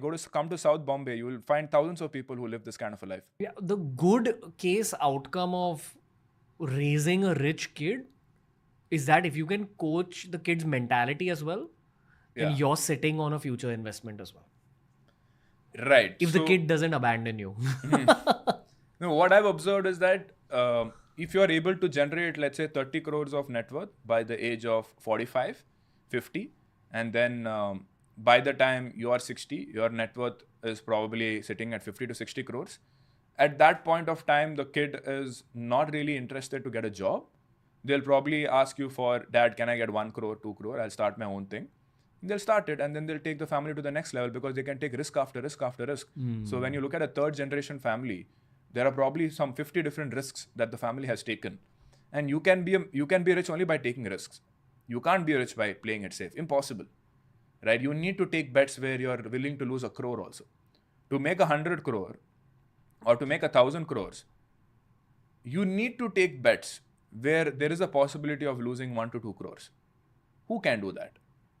Only the kids can do it. Because if I've made 50 crores or 100 crores, my kid can go and start a business where I'm putting 5 crores down, 2 crores down. He might lose it all and then come back to me. But on the 3rd try, he might actually get a moonshot and build 1,000 crore company, which is what the Zepto founder has done. Adit Palicha. I mean, a lot of people see him as this company guy who has made a $10 billion company. But yes, he's extremely smart. I had the privilege of sitting with him in a flight because we sat next to each other. Sat with him for 3 hours, understanding how he thinks. He probably has an IQ of 160, 170s and super obsessed. Like he works 16 hours a day. But at the same time, he could take a risk, right? He could drop off from Stanford and, do what he's doing. So that is the possibility then, once you have 50 crores, 100 crores. Okay. Yeah. Back down to Pop Sugar. Welcome to Bijli MBA, Sharan Hegde. I'm scared. No, you have to just be super quick with your dispelling of information. Okay. It's for better understanding for our next set of questions. But first, I'm going to ask you some common Gen Z oriented financial questions, and then we can take tangents as well. Sure. Let's Okay? do it. Okay, all right. Mr. Hegde, could you please list out 4 of the most common Indian financial mistakes? Okay. Uh, Buying a house too early, starting your investments too late, not learning about how the taxation system works in the country, so you end up paying a lot more money in the early years, and lastly, not knowing how to use credit cards properly. Okay. 4 things. Okay. Let's begin with the credit cards point. Sure. How does one use credit cards properly in India? So it's a very simple maths. So you need to understand what is your return on expenditure. So if I'm spending 100 rupees, how much am I getting back? Most people probably get 2 rupees back in terms of cash back. So the trick is to know how to get 20% back. So imagine if I spend 10 lakhs a year, can I get 2 lakhs back in terms of free flights and hotels? So if you figure that out, you are saving so much money because that 2 lakhs, if you, which you're anyway going to spend on flights and hotels, can go towards your investments. So, free flights and free hotel stays are the main value proposition with credit card usage. Yeah. I'll give you an example. So recently I had gone to Udaipur, the Taj Lake Palace in Udaipur. A night over there cost anywhere between 1 lakh to 1.5 lakhs per night. I stayed there for 2 nights. And the total bill could have been 3 lakhs, 3.5 lakhs with food and all of that. I ended up paying only 50,000 rupees because I knew exactly how to use my credit card points. And credit card points, if they get accumulated over time, they stay forever? So it depends on the card. Some cards will accumulate for probably 2-3 years, they stay. Some cards unlimited, no time. But usually, see, I'm somebody who likes to go on vacation at least 3 times a year, 4 times a year. So my motto is simple. I spend for 3 months, use those points on the next trip. And then when I'm spending on the trip, that also gives me back more points. Got it. So let's say I go to, Dubai. I went to Dubai recently. The flights and hotels were free. And then in Dubai, let's say I bought my mom a designer bag for 3 lakhs. I swipe on my credit card.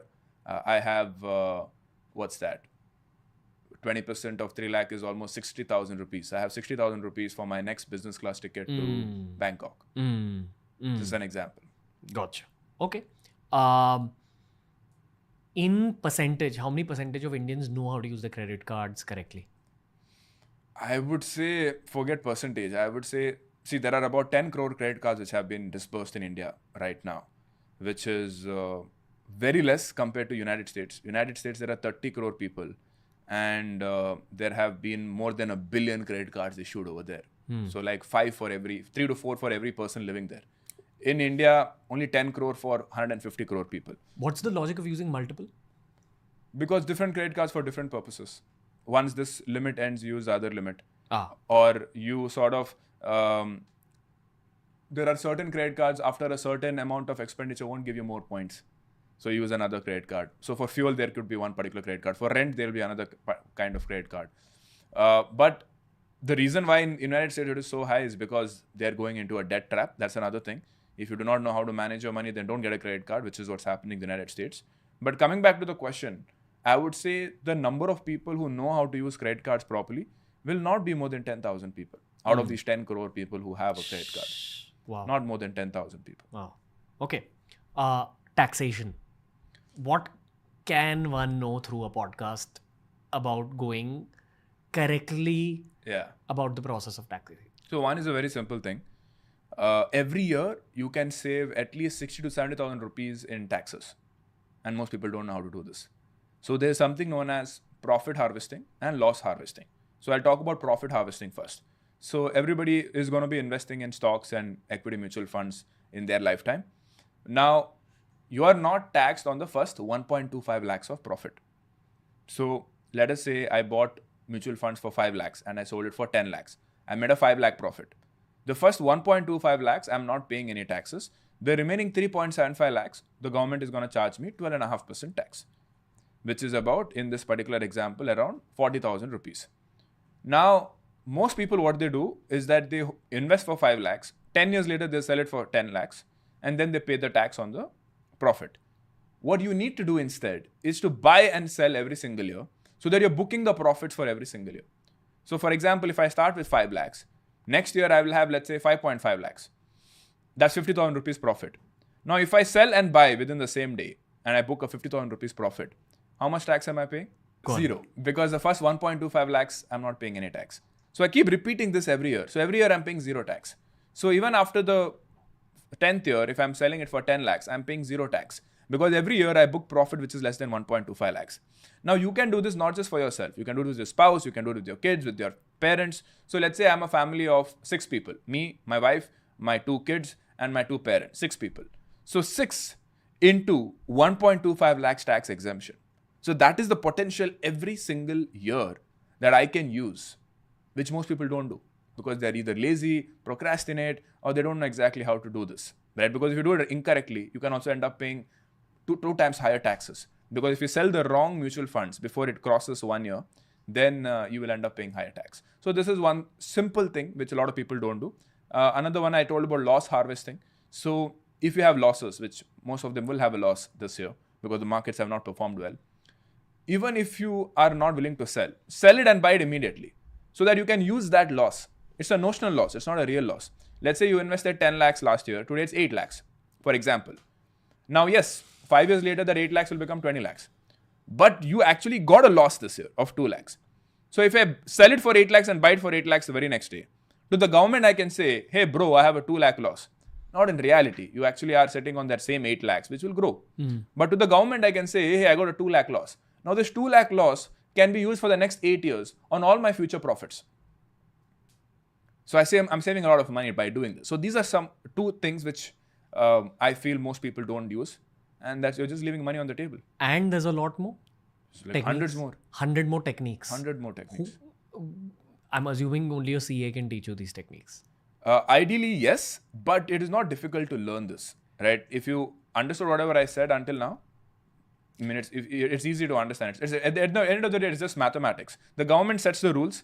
You understand where the maths can be used in terms of, taking things to your advantage. Because the government is not going to, like when Nirmala Sitharaman ma'am, one comes on the budget, she's not going to tell you these hacks. She's just going to tell the budget, say that, okay, the tax has gone from 10% to 12.5%. The exemption is 1.25 lakhs. She's not going to tell you that, how you can use that to your benefit every year. She's not going to do that. That is something that you need to figure out. And every year the rules keep changing. Slightly. Exactly. The rules will change again in 3-4 months. And then it's my job to understand what are the new hacks I can figure out from there. Pop sugar angle. What are the traits of a great CA? They are not just thinking about filing your taxes. Filing taxes is easy. You don't need a CA for that. There are so many apps out there which will do it automatically, right? Traits of a good CA is somebody who will tell you how to invest your money as well. Like let's say they are done with filing your taxes in 2025. It's already over. Now they'll tell you that, okay, these are the mistakes that you've done. For next year, before you come to me, please do these things. Keep it ready. Because see, a normal person cannot afford a CA the whole year. Right? I can't have a CA looking at my portfolio every single month. So a good CA will tell you, Ranveer, you've done these mistakes due to which I could only save this much tax this year. Next year, I can help you save so much tax based on your income and your expenditure and your investments. Please do A, B, C, D. So when you come to me in July or August, I can save those taxes for you. Because if you've not done this, and once March has been completed, and we're in April 1st, there is nothing you can do to save taxes after that. Gotcha. So that is what a CA needs to tell. But they don't do it. Because in reality, what happens, a CA doesn't care about a salaried person. Now you might ask me why. Because a salaried person is paying a CA at best 5,000 rupees to file their taxes. Right? It's not worth the chartered accountant's time to get 5,000 rupees from you once a year. So what will they do? They will pawn off your work to an article who has 1 year, 2 year experience. Because it's very easy to filing your taxes. They will finish it in like 10-15 minutes, and they have every article will have thousands of a person's taxes to be filed. So they look at you like it's like a factory. They look at you as one application to be done. And you pay 5,000 rupees, the CA will pocket it. There's no incentive for him or her to come and tell you this is what you need to do. He will do that if he is representing you the whole year. If they're on a retainer with you, Like I pay my CA 70,000 rupees a month because I have 5 different businesses. So along with that, I get a lot of different advantages because, for example, my CA told me about Section 80 IAC, in which I pay 0 taxes in my businesses. So I registered my business as a startup. So for the next 3 years, I'm paying 0 taxes, literally 0 taxes, right? So that's crores in money saved. What is 70K per month I'm paying my CA, right? So this is the advantage of having a CA the whole year. But because you can't get that access, you need to have a good CA who can give you that time and tell you all these things. But most of them will not do it. For someone who's just started earning money and can't afford a CA, is there an AI prompt that you can use? Unfortunately, we've tried this a lot. AI is not good with mathematics yet. It makes a lot of mistakes, right? So I don't ask AI to do complicated mathematics for me. I either, I still prefer Excel for that because you will not know what the mistakes are because you yourself don't know what the taxation rules are of this country. So if you tell AI something to give you some tax planning advice, it could be an outdated advice as well because AI is hallucinating and it doesn't know what the new rule is, right? So that could cost you some money because the old rules, if you follow now, you will end up making a mistake. How far are we from seeing fantastic financial AI agents?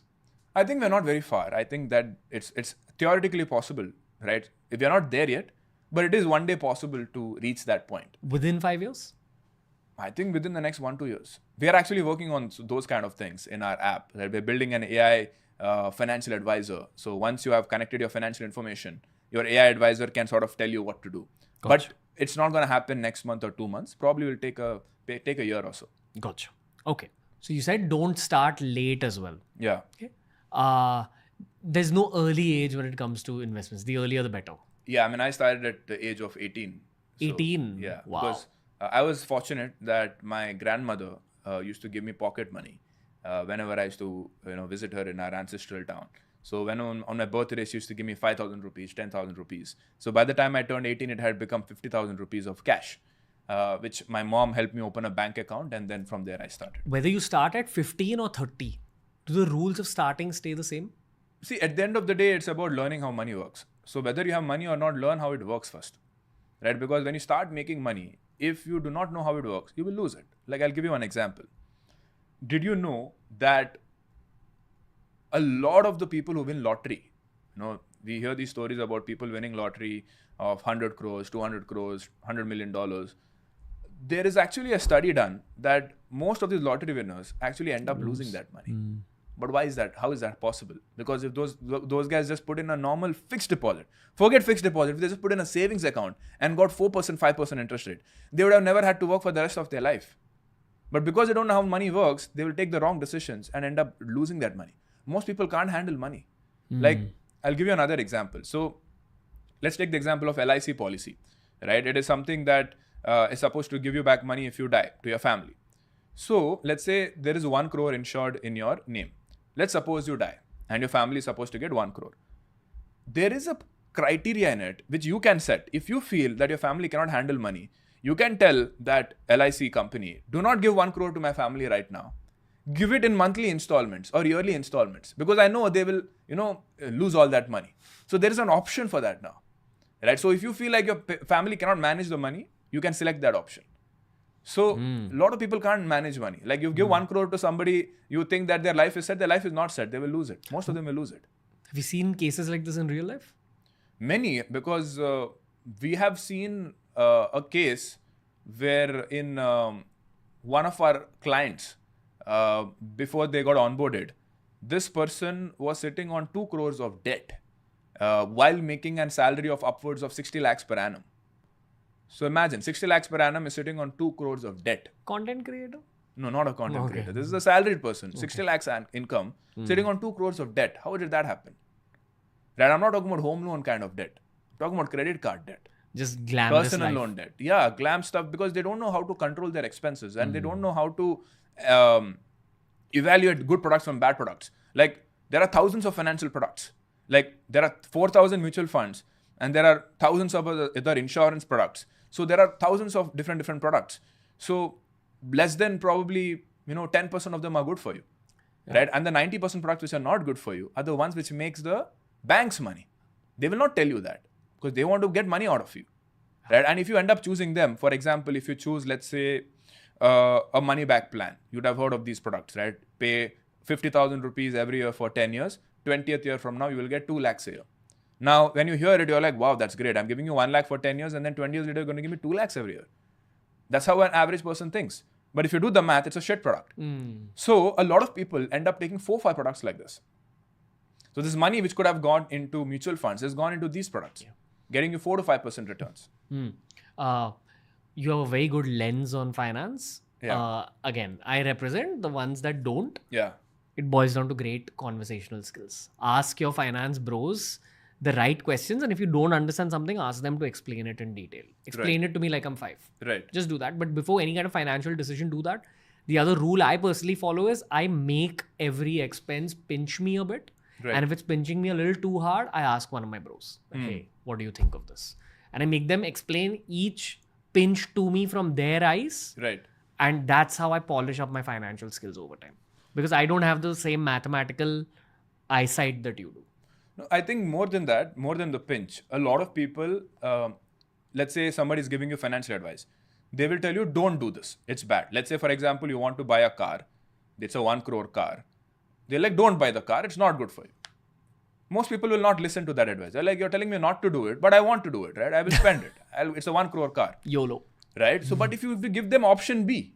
Now, what is option B? Let's take this example. I'll give you an example which happened in my life. So I recently bought a Range Rover, and this is the first luxury car I bought. This first hand, if you go to the showroom, it's for 1.5 crore. Now, I also know that the car value will depreciate by 50%, if not more, within the first 3 years.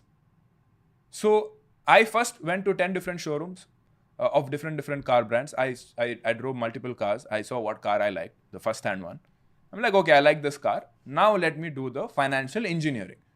Definitely not going to buy it from that salesperson, because if I buy it from the showroom, I not only have to pay the price of the car, I also have to pay road tax and registration and all of that shit. So I'm not going to pay 1.5, 1.6 crore for a car.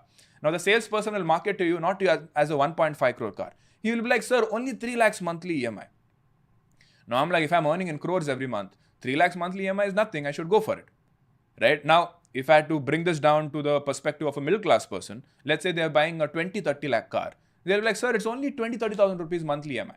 If I'm making 1 lakh a month, 20,000 rupees monthly EMI seems nothing. So that's how it's marketed to you. Now, what is the right way of looking at it? The right way of looking at it is, can I get a car, the same car, which is probably 3 years old, right? And driven less than 30 to 40,000 kilometers. So I found one. I found a Range Rover, which is 30,000 kilometer driven, and a 1.5 crore car was being sold for 60 lakhs. So all of a sudden, I've saved 90 lakhs by just deciding to go with a car which is 3 years old. Not just that, I didn't even have to pay for usually number plates are expensive in Maharashtra. I didn't even have to pay for it. I got a great number plate, 10 written on it. I was lucky. 10 was written on it. And I don't even have to pay the road tax again. It's already paid for. That would have been another, 5-6 lakhs. Now comes the second part. Now comes the financing part. Now, people will say, Sharan, car loan interest rate for a second-hand car is high. Probably will cost you 9 to 10% interest rate, right? Sometimes more. So what did I do? I had an FD ready. Now, people know I have a lot of FDs, which they're against, but I'll tell you what I do, right? I obviously have my company. I can't put money in mutual funds. I have to keep in FD. So what did I do? I told the bank, here is a 50 lakh FD. Give me a loan against that FD. Not a car loan. Give me a loan against that FD. So I got a loan for 8.5% interest rate on a second-hand car, which is very difficult to get. So I got that. So I got an 8.5% interest rate. So my cost of borrowing is also less. Saved 90 lakhs. Now comes the second thing. I also paid a certain amount of the car with my credit card. So if I paid 10 lakhs of that car value using my credit card, I have a 15 lakh limit, I swipe it. I get 2.5 lakhs back. Sometimes even 3 lakhs back, depending on which credit card I'm using. So I saved money there also, right? And the remaining amount, then I sold my existing car. I sold it for probably 12-15 lakhs. So my final cost of my car is not more than 35-40 lakhs. 35-40 lakhs ke upar, I have a 8%, 8.5% interest, which is about 20-30K per month. So from 3 lakhs monthly EMI, 3 to 4 lakhs monthly EMI, it's come down to 20 to 30K monthly EMI. That is the financial engineering you need to learn, because I am understanding how money is entering my life and how money is going out of my life. So see that, right? Like even though I'm earning in crores, I don't want to pay a 3 lakh monthly EMI. I'm ready to pay 20,000, 30,000 monthly EMI. Driving a 1.5 crore car, it's as good as new. I'll give you a bit of a tiny rebuttal. The rebuttal is that you're a very financially savvy guy. And But whatever I said is not rocket science. It's just maths. I know at least 80% of people won't do this exact thing if they're in the same position. Okay. But maybe out of those 80%, 50% will do what I say, which is that you said 1.5 crore is the price of the car. You bought a second-hand car. So they'll spend that 60 lakhs. Yeah. You're left with how much? 90? 90 lakhs you saved? Yeah. Just simply look at the 90 lakhs as a corpus for investment. Yeah. As in, it's a much lower level financial lens on the same problem. No, the thing is that you didn't have 90 lakhs to begin with. See, a lot of these people buying a 1 crore plus car are not crorepati's themselves. See, car is such an emotional purchase. It's like an iPhone, right? It is. A lot of people who are buying iPhones can't pay 1 lakh rupees outright to buy the iPhone. Similarly, most of the people buying a 1 crore car don't have 1 crore in their bank account to buy that 1 crore car. The reason why BMW and Mercedes are seeing record sales right now is because they've come up with the next level EMI options to allow people to buy these cars. And they also give buyback options, saying that 3 years later, I will buy this car at this price from you, which you can either use it to buy the next version of the car, next model of the car, or you just get your money back. So when it's packaged like this, a lot of people earning 2 to 3 lakhs a month are now buying a 1.5 crore car, 1 crore car. So it's not a right way to look at it saying I saved 90 lakhs, because they're not crorepati's to begin with. What you look at is your monthly outflow. How much of my monthly outflow is going because of this? Because every monthly outflow, every rupee of monthly outflow is not money invested in growing assets. It's going into depreciating assets. That's the way to look at it. Another tiny rebuttal. Okay. For whatever reason, so I'm an engineer, I'm good with math. Yeah. But I'm not financially savvy. I'm not a financially savvy person. My way of overcoming that is that I have financially savvy people who work alongside me. Sure. Who have built trust with over time, and they make a lot of my decisions. Right. I'm just aware of everything they are doing. But when it comes to a large purchase like this, I follow a very basic life rule, which is that if you can't buy it twice, don't buy it once. Yeah, of course. And I think I represent a much larger majority of people. Because when I talk to a lot of people that I meet, even on the show, if it's an artist, I see that these people are not financially disciplined at all. Like most, shockingly, at least all the media people we meet, the general audience will be appalled to know how less people save. No, that's true. So I will give you one point to that. So if you're somebody earning 20-30 lakhs a month, it's okay to make some financial mistakes. Like you're talking about these comedians and movie stars.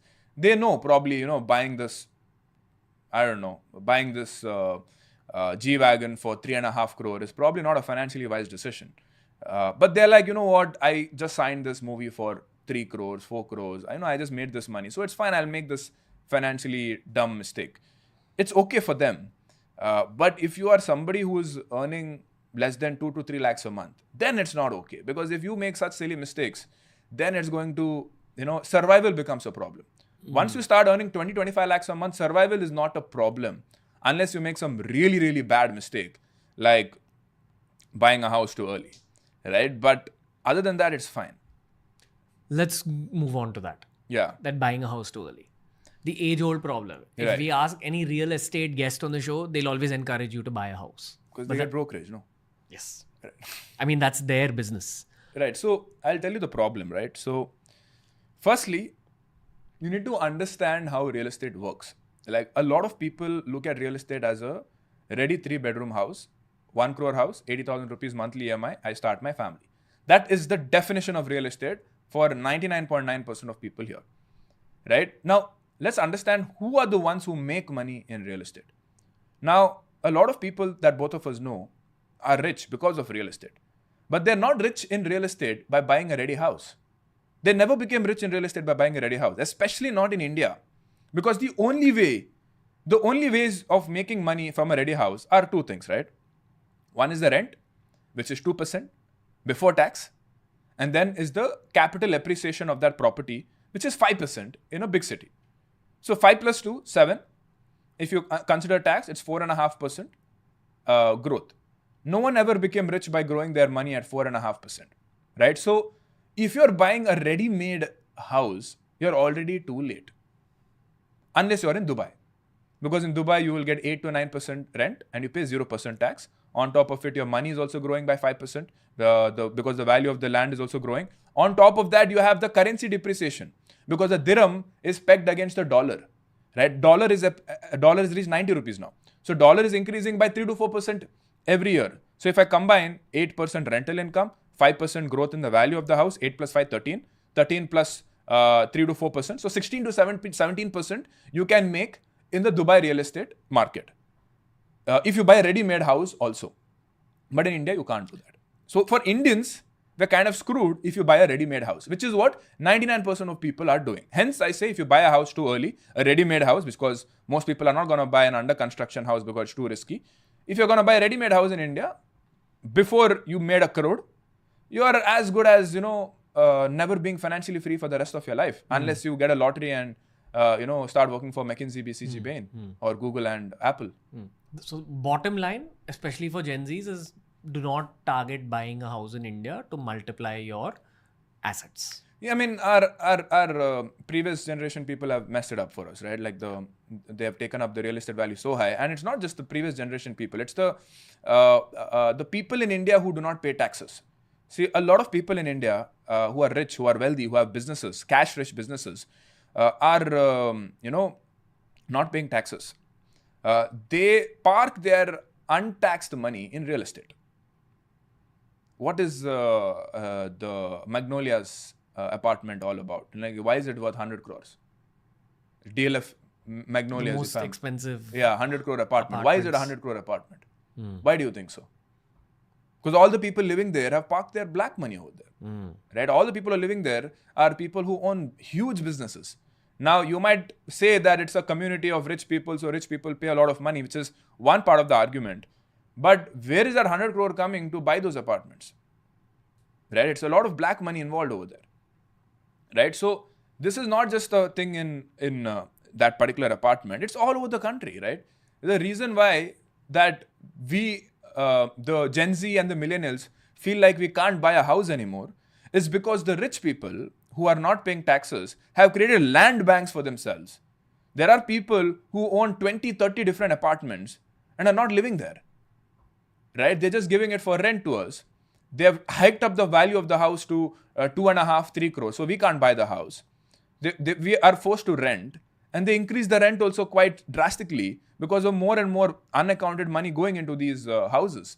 So they're kind of screwed it up for us. But there's not much we can do about it. So if one wants to multiply their wealth through real estate in India and one is a Gen Z, would you direct them towards buying land? See, Gen Z will not... See, to make money in real estate, you better start off by being a crorepati. You have to be a crorepati. You can't make money otherwise. Like, for example, let us say there is a Gen Z with 20, 30 lakhs. Okay. And let's say then they have to make the most riskiest bet in real estate, which is going to the outskirts and buying land, which is what you said. But that is a very long game, first of all. You could go wrong because you might think that, okay, the city will expand over here. But how much time will it take? Your money is stuck until then. Right? Because the only way you get an exit is that when a builder comes and finally buys your land. Right? Or a road got constructed in front of the land that you bought. So very risky game. So let's say you have 20 lakhs and you bought 10 lakhs worth of land in the outskirts of the city. Are you ready to take that risk? Because your money is stuck over there. Right? So if you want to become wealthy in real estate, you need to have a crore and start investing in under construction projects, right? Where you have a very flexible payment plan. Like when you book your property, you're not paying 20% upfront. You're probably paying 5% or 10%. And as the construction is continuing, you pay 5% every 6 months or 10% every 6 months. And at the end, you are still given a leeway that, okay, last 20, 30%, I'll take a loan. And while the construction is happening, so I'll tell you how it works, right? So in the beginning, end users, the person who actually wants to live there, are not buying when the construction is starting, because it will take 3 years, 4 years to complete. If I am a person who wants to start a family, I'm not going to tell, oh, 4 years later I will move into this. No, I want a house ready right now. So in the beginning, the people who are investing money are the crorepattis, right? They invest money. Now, 2 years done, 3 years done, that last 1-2 years, the price shoots up a lot. Why? Because of the demand. Because in the last 1 year, the demand is coming from the end users, because they are now ready to come in by taking a home loan. Because when the home loan is available to you, the number of people ready to buy it becomes 10 times more, 20 times more. Because now it's not the crorepattis. Now it's a middle class person who's earning 1 lakh a month, who's coming 2 lakhs a month trying to live there. Who has been sold the dream of owning a home. Exactly. And who is caught up in their own emotions. Exactly. But you as a smart investor, you got in early when the construction is happening. Just before the handover happens, you find a bakra, sell it to him and leave and repeat it. Would you say that the rich people in India know how to handle their emotions better? Yes, exactly. I actually have a great story here. So I was talking to a guy recently who is worth 500 crores.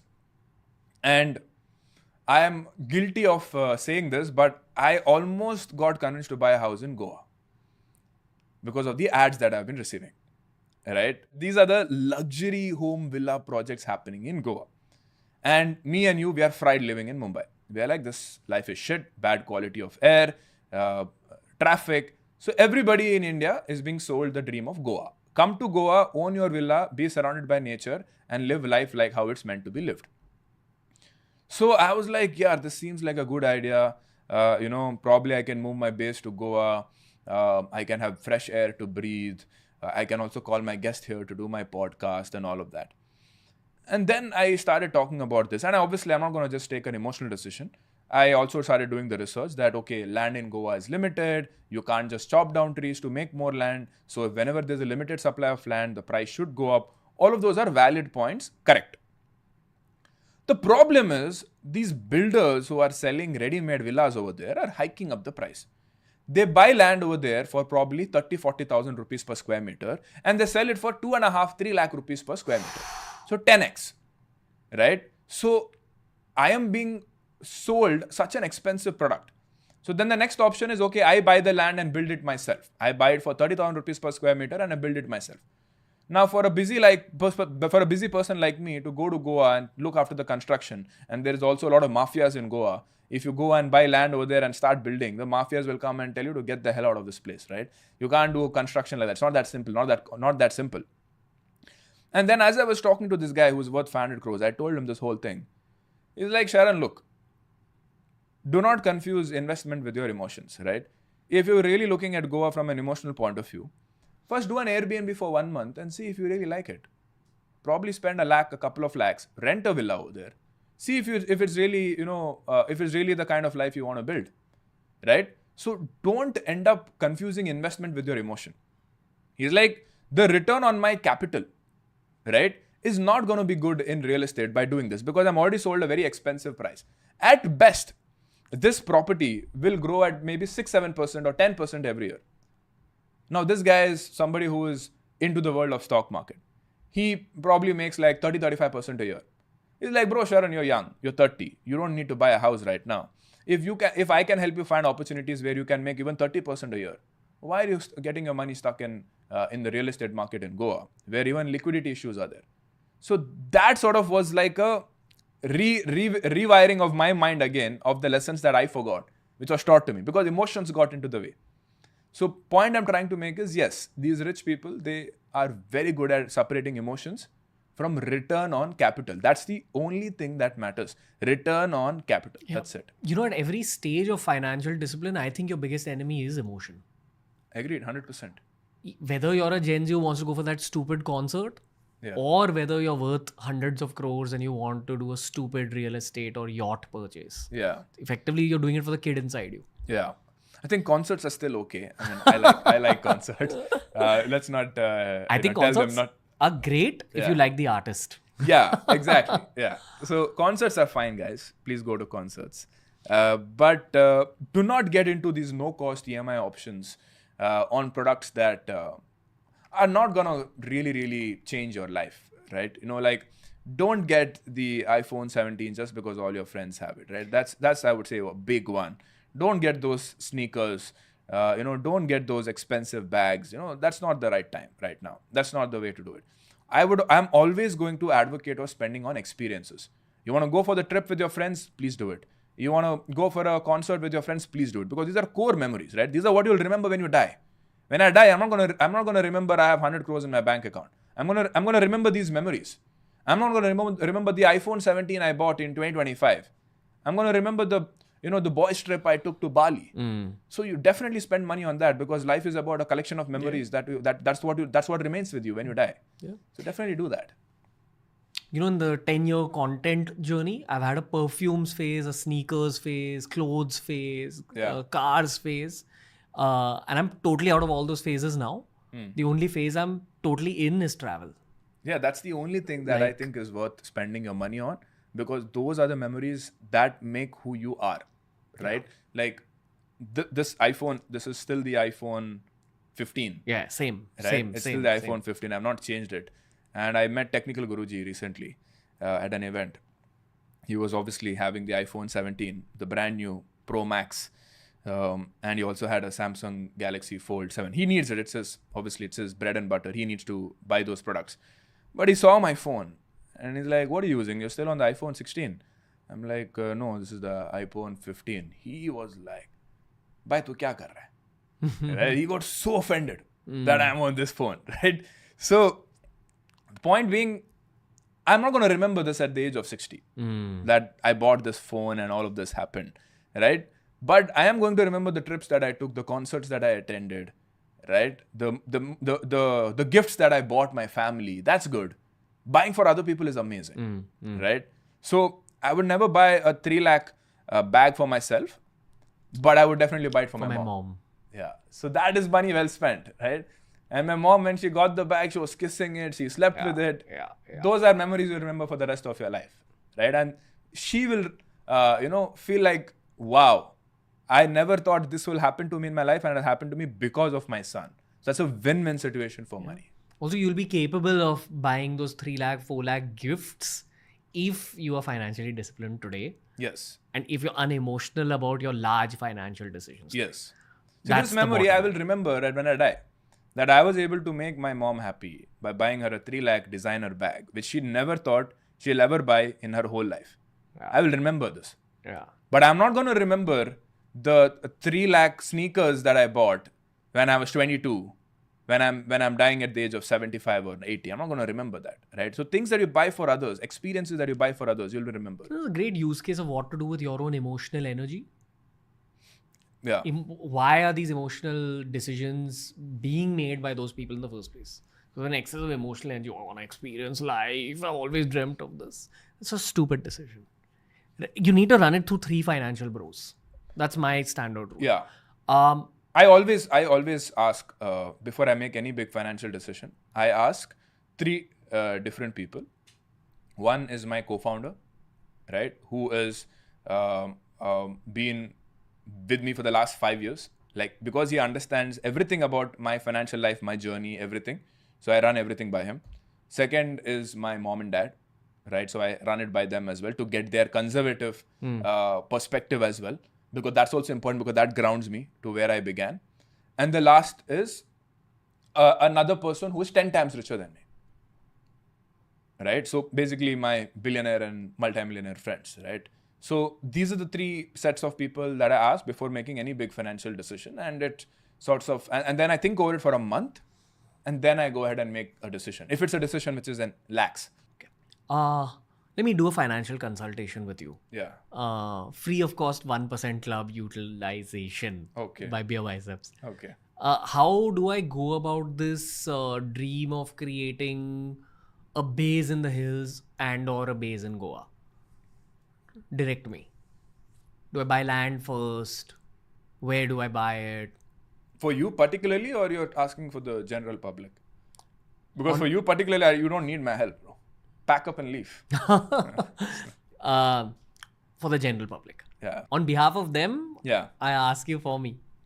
So I think, bro, I've realized that you don't need a lot of money to live those lives. So first thing is to break your control of your time. a lot of people don't control their time. Mm. Right? So first thing is to break that. Now, how do you break it? You first find companies which are open to you being flexible. They don't have very strict policies on you coming to their office. Very flexible work timings. You can work whenever you want, however you want. So that is the first thing. And today that has become very easy because a lot of companies have offered this as a work culture. Because if they don't do that, Gen Zs are not going to join those companies. Okay, here you're talking about a life in the hills or a life on the seaside? I'm coming to that. Okay. So first thing is that if you are able to work from anywhere, see, I'm not going to tell you, hey, quit your job, start your own business. No, that's not practical for everybody and not very feasible also because you have a lot of baggage, you have a lot of financial obligations with your family. You can't just take a risk like that. Not everybody can. So I'm not telling you to quit your job. I'm saying you be in a job, but pick the right companies. Pick a company which will allow you to take control of your time back. So the company is not going to say anything if you work 5 hours a day or 10 hours a day, as long as you get the job done. So one is that. So for that, you need to be a subject matter expert in a certain skill, right? If you are, let's say, for example, an editor, for example. Now, you can edit from everywhere, right? You can have a good computer, good internet speed. You can edit a video from anywhere, right? So first is to have a subject matter expertise in something. Join a company which is very flexible in their work culture. If this is done, no, Ranveer, it's actually very easy to do the life that you talked about.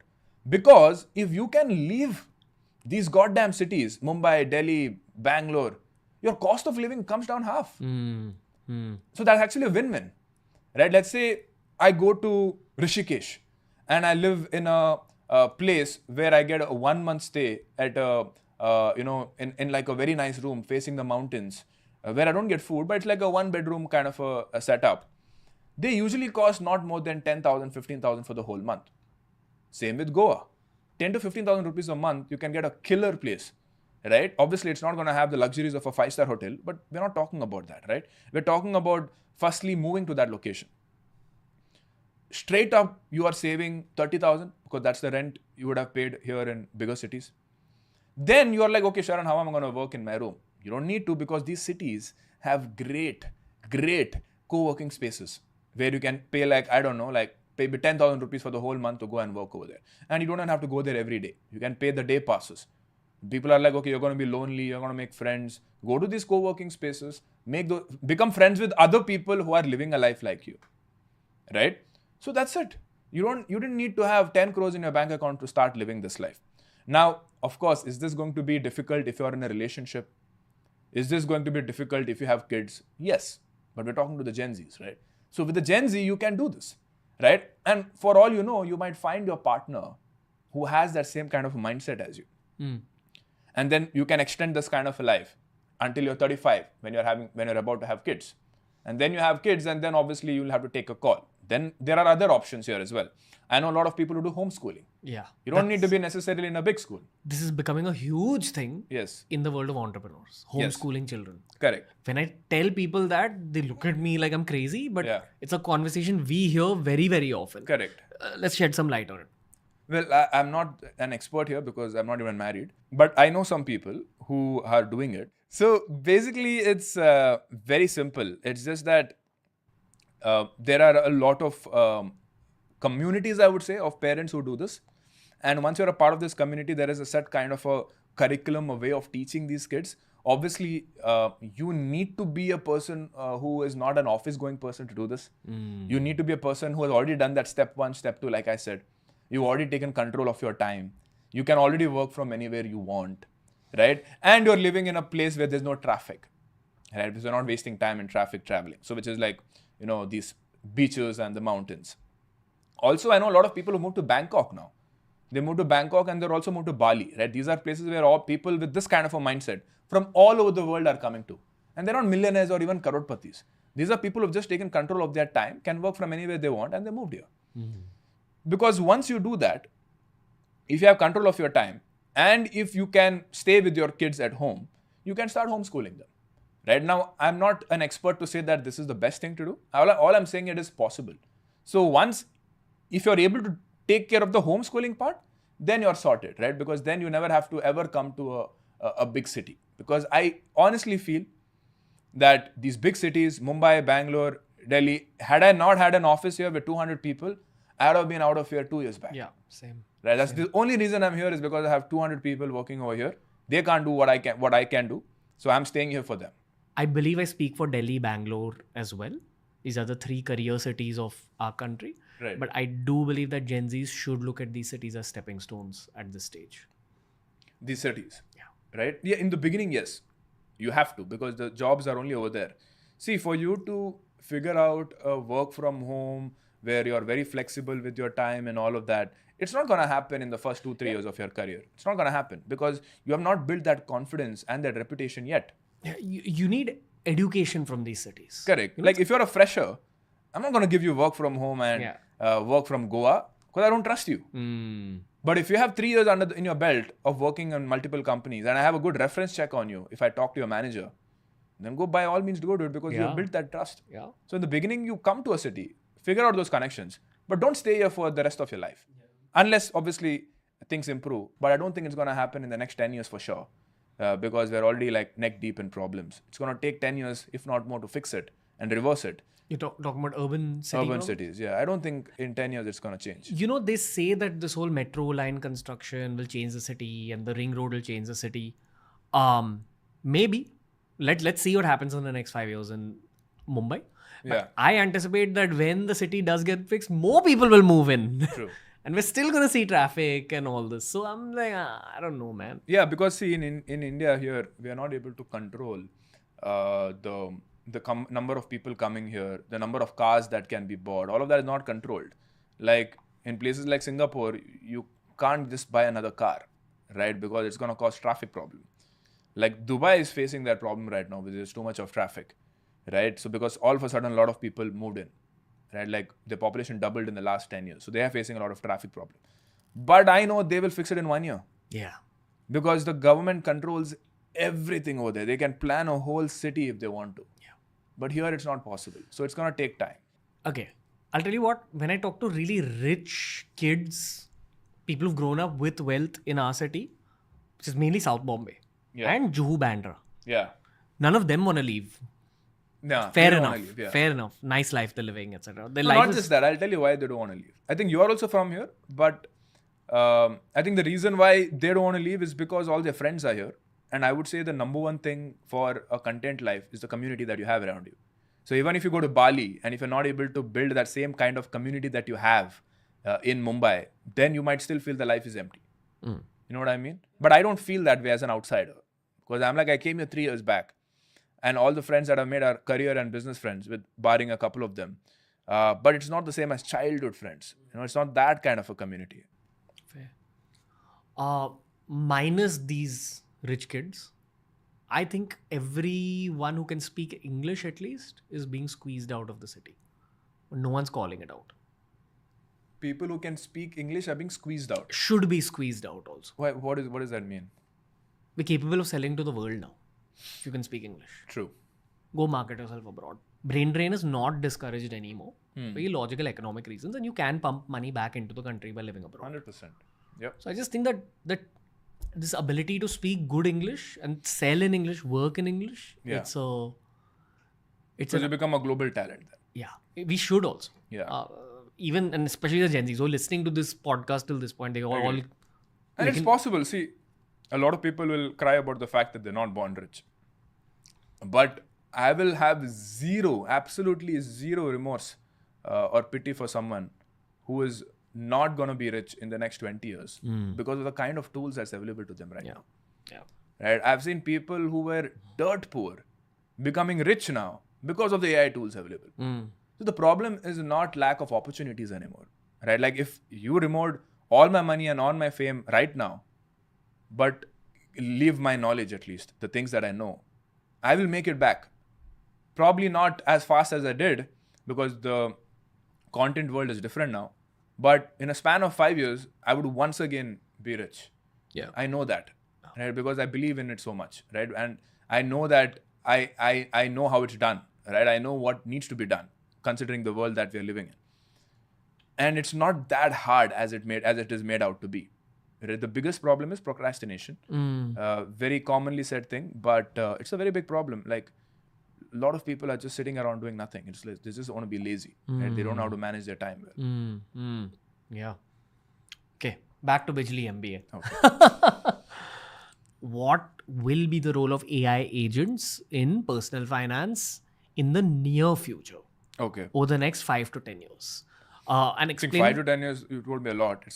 When I can't predict that ahead, but I can tell you in the next 1 to 2 years what can be possible. We'll start with that. Sure. Okay. So this is a 2026 AI finance manual. Right. Go on. So what I think will happen is, firstly, the first thing obviously is to tell AI everything about your finances, right? To give it the context. What a lot of people do, a lot of people will simply go to ChatGPT and say what stocks to buy. I'm sure that's a very popular thing. Or how do I double my money in 5 years? Those kind of prompts people will ask. Now, that's a very dangerous way of doing it because it is going to give you advice without knowing your risk appetite, without understanding your financial obligations, none of that.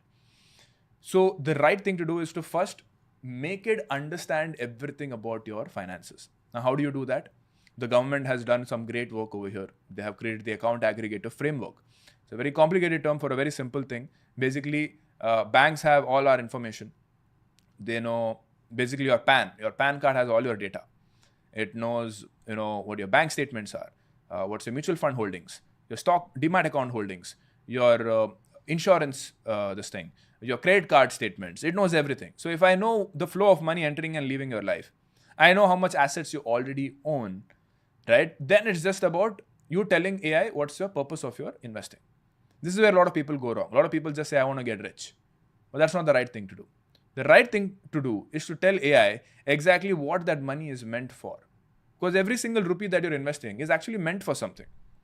Like only once you cross 100 crores, then the purpose of money becomes different. It is where it is about world domination and power, right? Because then you use money to give to politicians, get some favors with the police, influence a lot of things. But that is where the purpose of money is different. But until then, until 10 crore, 20 crores, there's a meaning behind everything. So we're buying a house, buying a car, planning for my retirement, planning for my kids' expenses. So you need to tell this AI agent exactly what are the life events that's going to happen to you, which is going to cause these events of money outflows in your life at specific points in your life, right? And then the AI understands exactly about you. Because even though both of us are of the same age, your investment plan would be different from my investment plan, right? Because your life risk appetite, your financial goals are different from mine. So then you start telling that to the AI agent. Then it creates a full-blown financial plan for you. As a consumer, I probably need an agent to ask me the right questions. That also can be figured out. So a good AI agent will probably, once you connect your financial data, it'll ask you questions. It'll be like, okay, let's say you connected all your investments. So like, thanks Ranveer for connecting all your net worth. Looks like you've built a sizable net worth. Now let's understand what are you, do you have any plans for the next 2 years? And we're like, no, I don't have any plans for next 2 years. I'm like, do you have plans for the next 5 years? We're like, oh yes, I'm going to get married and I probably will have a kid by then. We're like, great. How many kids are you going to have? Nice. Do you have any obligations? Are your parents dependent on you for money? Are there any loans that you have? By the way, the account aggregator I was telling you will also get access to your loan information. So I already know what kind of loans you have pending. So before I give you an advice, I know that Ranveer has so many EMIs.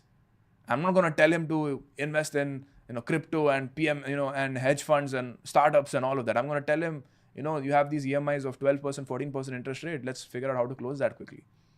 So I have all of that data and then I start asking you smart questions like a financial advisor. And then I'll ask you some questions like, hey, if you have 1 lakh rupees and it went down to 50,000 rupees in the next 6 months, how are you going to react? Now here a lot of people are going to lie, right? A lot of people, when I talk to them and I ask them, hey, what's your risk appetite? They'll be like, Sharan, anything, bro. I am ready to just grow my money like anything. You just tell me the riskiest things. I can take any kind of risk, no problem. 6 months back, when they saw a 20% correction in their portfolio, those guys stopped doing their SIPs. They actually stopped investing because they could not handle that volatility.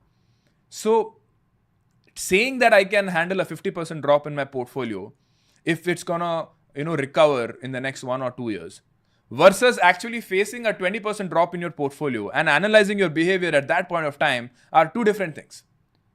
That is why I feel a human advisor is always going to be one additional thing that will be important, because an AI agent at the end of the day will not be able to handle your emotions well. Right? Because you will say, yes, Sharan, I'm ready to handle a 50% drop in my portfolio. But when that 10%, 20% drop comes and the AI is saying, Ranveer, don't exit, but you still exit, that is where the AI has failed. Because at the end of the day, it's just a digital advisor. That is where the human angle of human advisors still will be there. But that's obviously not everybody can afford it. But AI will come to this much extent. But that emotional and behavioral management of Ranveer, of what Ranveer will do when the market goes down, that I think AI will never be able to solve. Okay. In the last 5 years, we saw this wave of fintech startups. Yeah. Without taking any names because no one's paying us money for this episode. Yeah. all the common ones. Yeah. They're doing well now as well? It depends. What type of fintech apps are you talking the about? top most popular ones which sponsor the IPL, etc. Oh, they are doing really well. Really well? Really well. And they've added a lot of value to their consumers' lives. No. Why? I don't think any fintech app has added any value to any Indian today. Wow. Not a single one. Wow. Why? Think about it. Let's understand how fintech apps make money. There are only two ways to make money in finance. Either you grow somebody's money and you charge a commission on it, or you give them money, lend them money, and you charge them interest. These are the only two things. Now, let's start about the first one, growing your money. Now, growing your money is basically investing your money, right? So, if you invest in a mutual fund, these companies make nothing, zero, right? Because most of these apps offer direct mutual funds. Direct mutual funds by definition is 0% commission, right? Now, you might think, oh, these companies are so pious, these companies are so good, they're not charging many commissions. But that is the hook. That is to get you on the app and make you invest on the app. Once you invest in direct mutual funds, then they know that this guy has some money. The next thing that they're going to do is to tell you, hey bro, why don't you start trading? I've made this beautiful app for you where you can do FNO trading. And guess what? People are doubling their money over here. They're making 10,000 profit, 15,000 rupees profit in a single trade. And I'm thinking, hey, I have a 30,000 rupees salary and there are people making 10,000 rupees in a single day. I should get into this and start trading without knowledge, without any finance background, just getting into it, listening to some tips on Telegram channel. This is 98% of the people on these apps. The reason I say 98% is because 93% of people firstly lose money. 98% of people don't even beat the FD returns. Only 2% of the people actually make money. And these are not even people. These are financial institutions who have hired IIT graduates to do high frequency trading in our markets. So 98% of people lose money. But that doesn't matter to a fintech app. Because whether you make money or lose money, I am making a money on every transaction. It could be 0.01%. But when billions of dollars, hundreds of billions of dollars, lakhs of crores of rupees are being traded, and if I make a 0.01% on it, I'm making thousands of crores of revenue. So they have not, only 2% of people have made money. That's the first thing. Next comes lending. Now, in your pushing a personal loan, are you making money or are you losing money? If I sell you a personal loan, are you making money or losing money? Losing. Obviously, right? Now, I'm not going to take the name, but a very large fintech company which marketed itself as a very premium brand for rich people. Now, you might think they're making money by making rich people richer. But the only way they're making money is by selling personal loans to these rich people because they have all the information on your credit card data. I know everything, how you spend money on your credit cards. And I know exactly what your credit score is. Because I know what your credit score is, and I know you have money, and I know you spend a lot of money, I'm going to push personal loans to you for taking that trip, for getting that wedding that you wanted. And I will charge you 16% interest on it. And my profits on that 16% interest will be anywhere between 4 to 5%. So thousands of crores of revenue are being made from this. So these are the only two ways of making money as of now in the world of fintechs. Either I make you trade, where 98% don't even beat FD, or I sell you a loan, which you don't even need, because you can actually get 0% interest rate loan by taking money from your provident fund, which no one will tell you. These fintech apps will never market it. They will never tell you that, hey, you can get a 0% interest rate loan from a provident fund. You can actually pay for your weddings from your provident fund. And now you can actually withdraw money without any reason from your provident fund if you have to take a vacation. But no, these fintech apps will tell you to take your personal loans, and they will not market it as 16% interest rate. That they will not do. They will tell you, Ranveer, you know how much is it? It's 9 rupees per day interest. 9 rupees per day, you will be like, lace packet, I'll just take it. What is there? 2 month ke liye I'm going to Bali, 9 rupees per day is the interest, fine. So that is how they market it to you and push personal loans to you. And India is a very credit hungry nation. Out of all the fintech sectors, the fastest growing sector is lending. Because India is still a credit hungry nation. We don't have money, right? Anything we need to borrow. So and these companies have huge call center teams. Forget fintech apps, even banks. They have huge call center teams. Like every day I get a call. I'm sure even you get a call for personal loan. Why? Because that is the largest revenue generator for banks and financial institutions. Good point to talk about this credit score thing.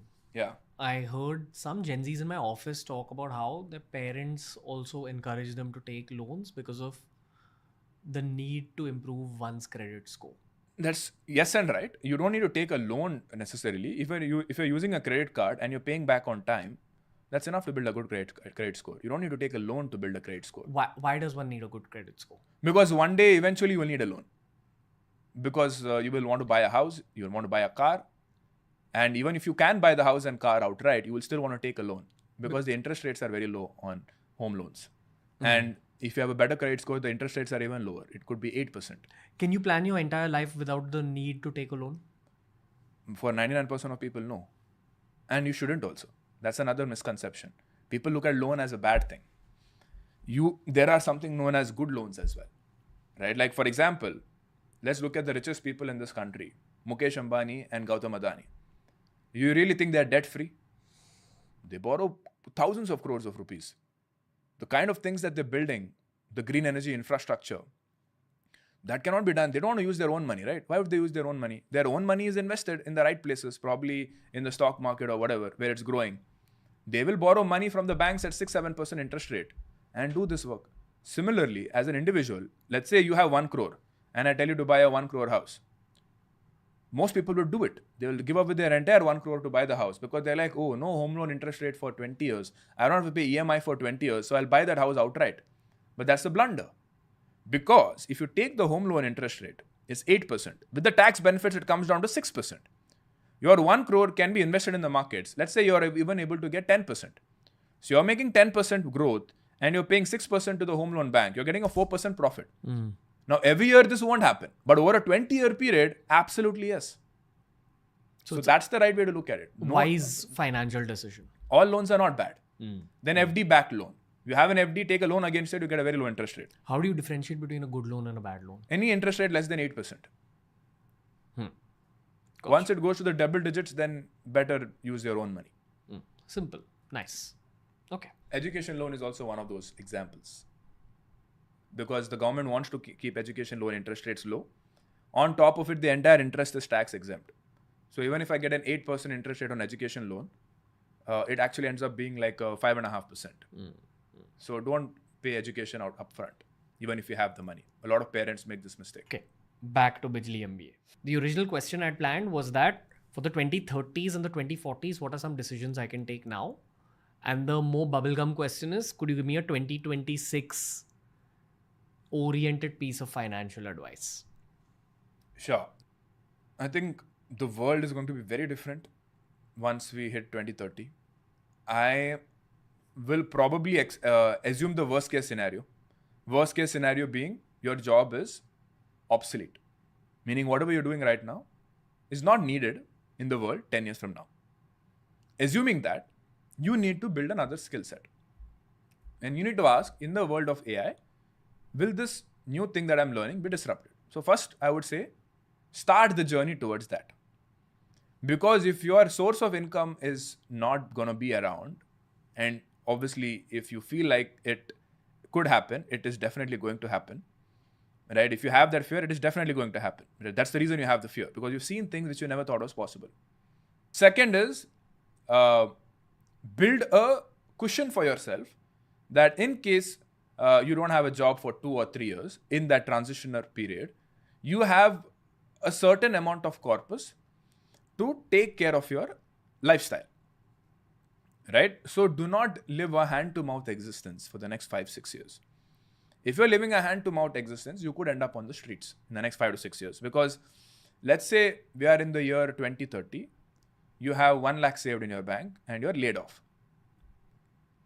And let's say your parents are also dependent on you financially. What's going to happen? That is a reality for a large number of people. So I'm going to assume that as the worst case scenario and say, boss, for the next 5-6 years, build an emergency corpus so that if you're losing a job for 1 or 2 years, you have a cushion. Start the upskilling thing right now so that you don't lose a job for a very long period of time. And the best case scenario, you never lose a job because you've perfectly transitioned to the new world.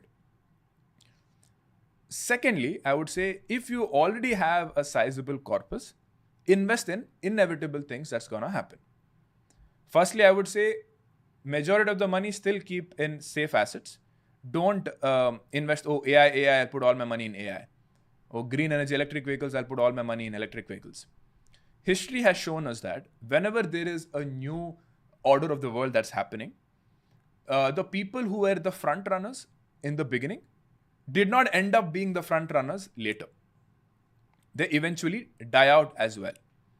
Now, I'm not saying Tesla and Nvidia is going to die out. They're like too big to fail. But don't put all your money there because it's going to be a very volatile journey going there. Similarly, with the IT boom that happened in the early 2000s, there was a similarly volatile journey before Amazon became what it is today. But I would say, nevertheless, put at least 20% of your money in these inevitable sectors because this is where the maximum growth is going to happen. So this is my plan for the 2030s and the 2040s. Okay, Mr. Hegde, while we can speak for hours, I think it's a good time to just stop the episode. Right. Let's see what the audience is saying. Maybe we do a sequel episode to this one because this was a very dense one. Thank you for being here. Know you have a meeting. Keep being on attack mode. Can't believe this went for 3.5 hours.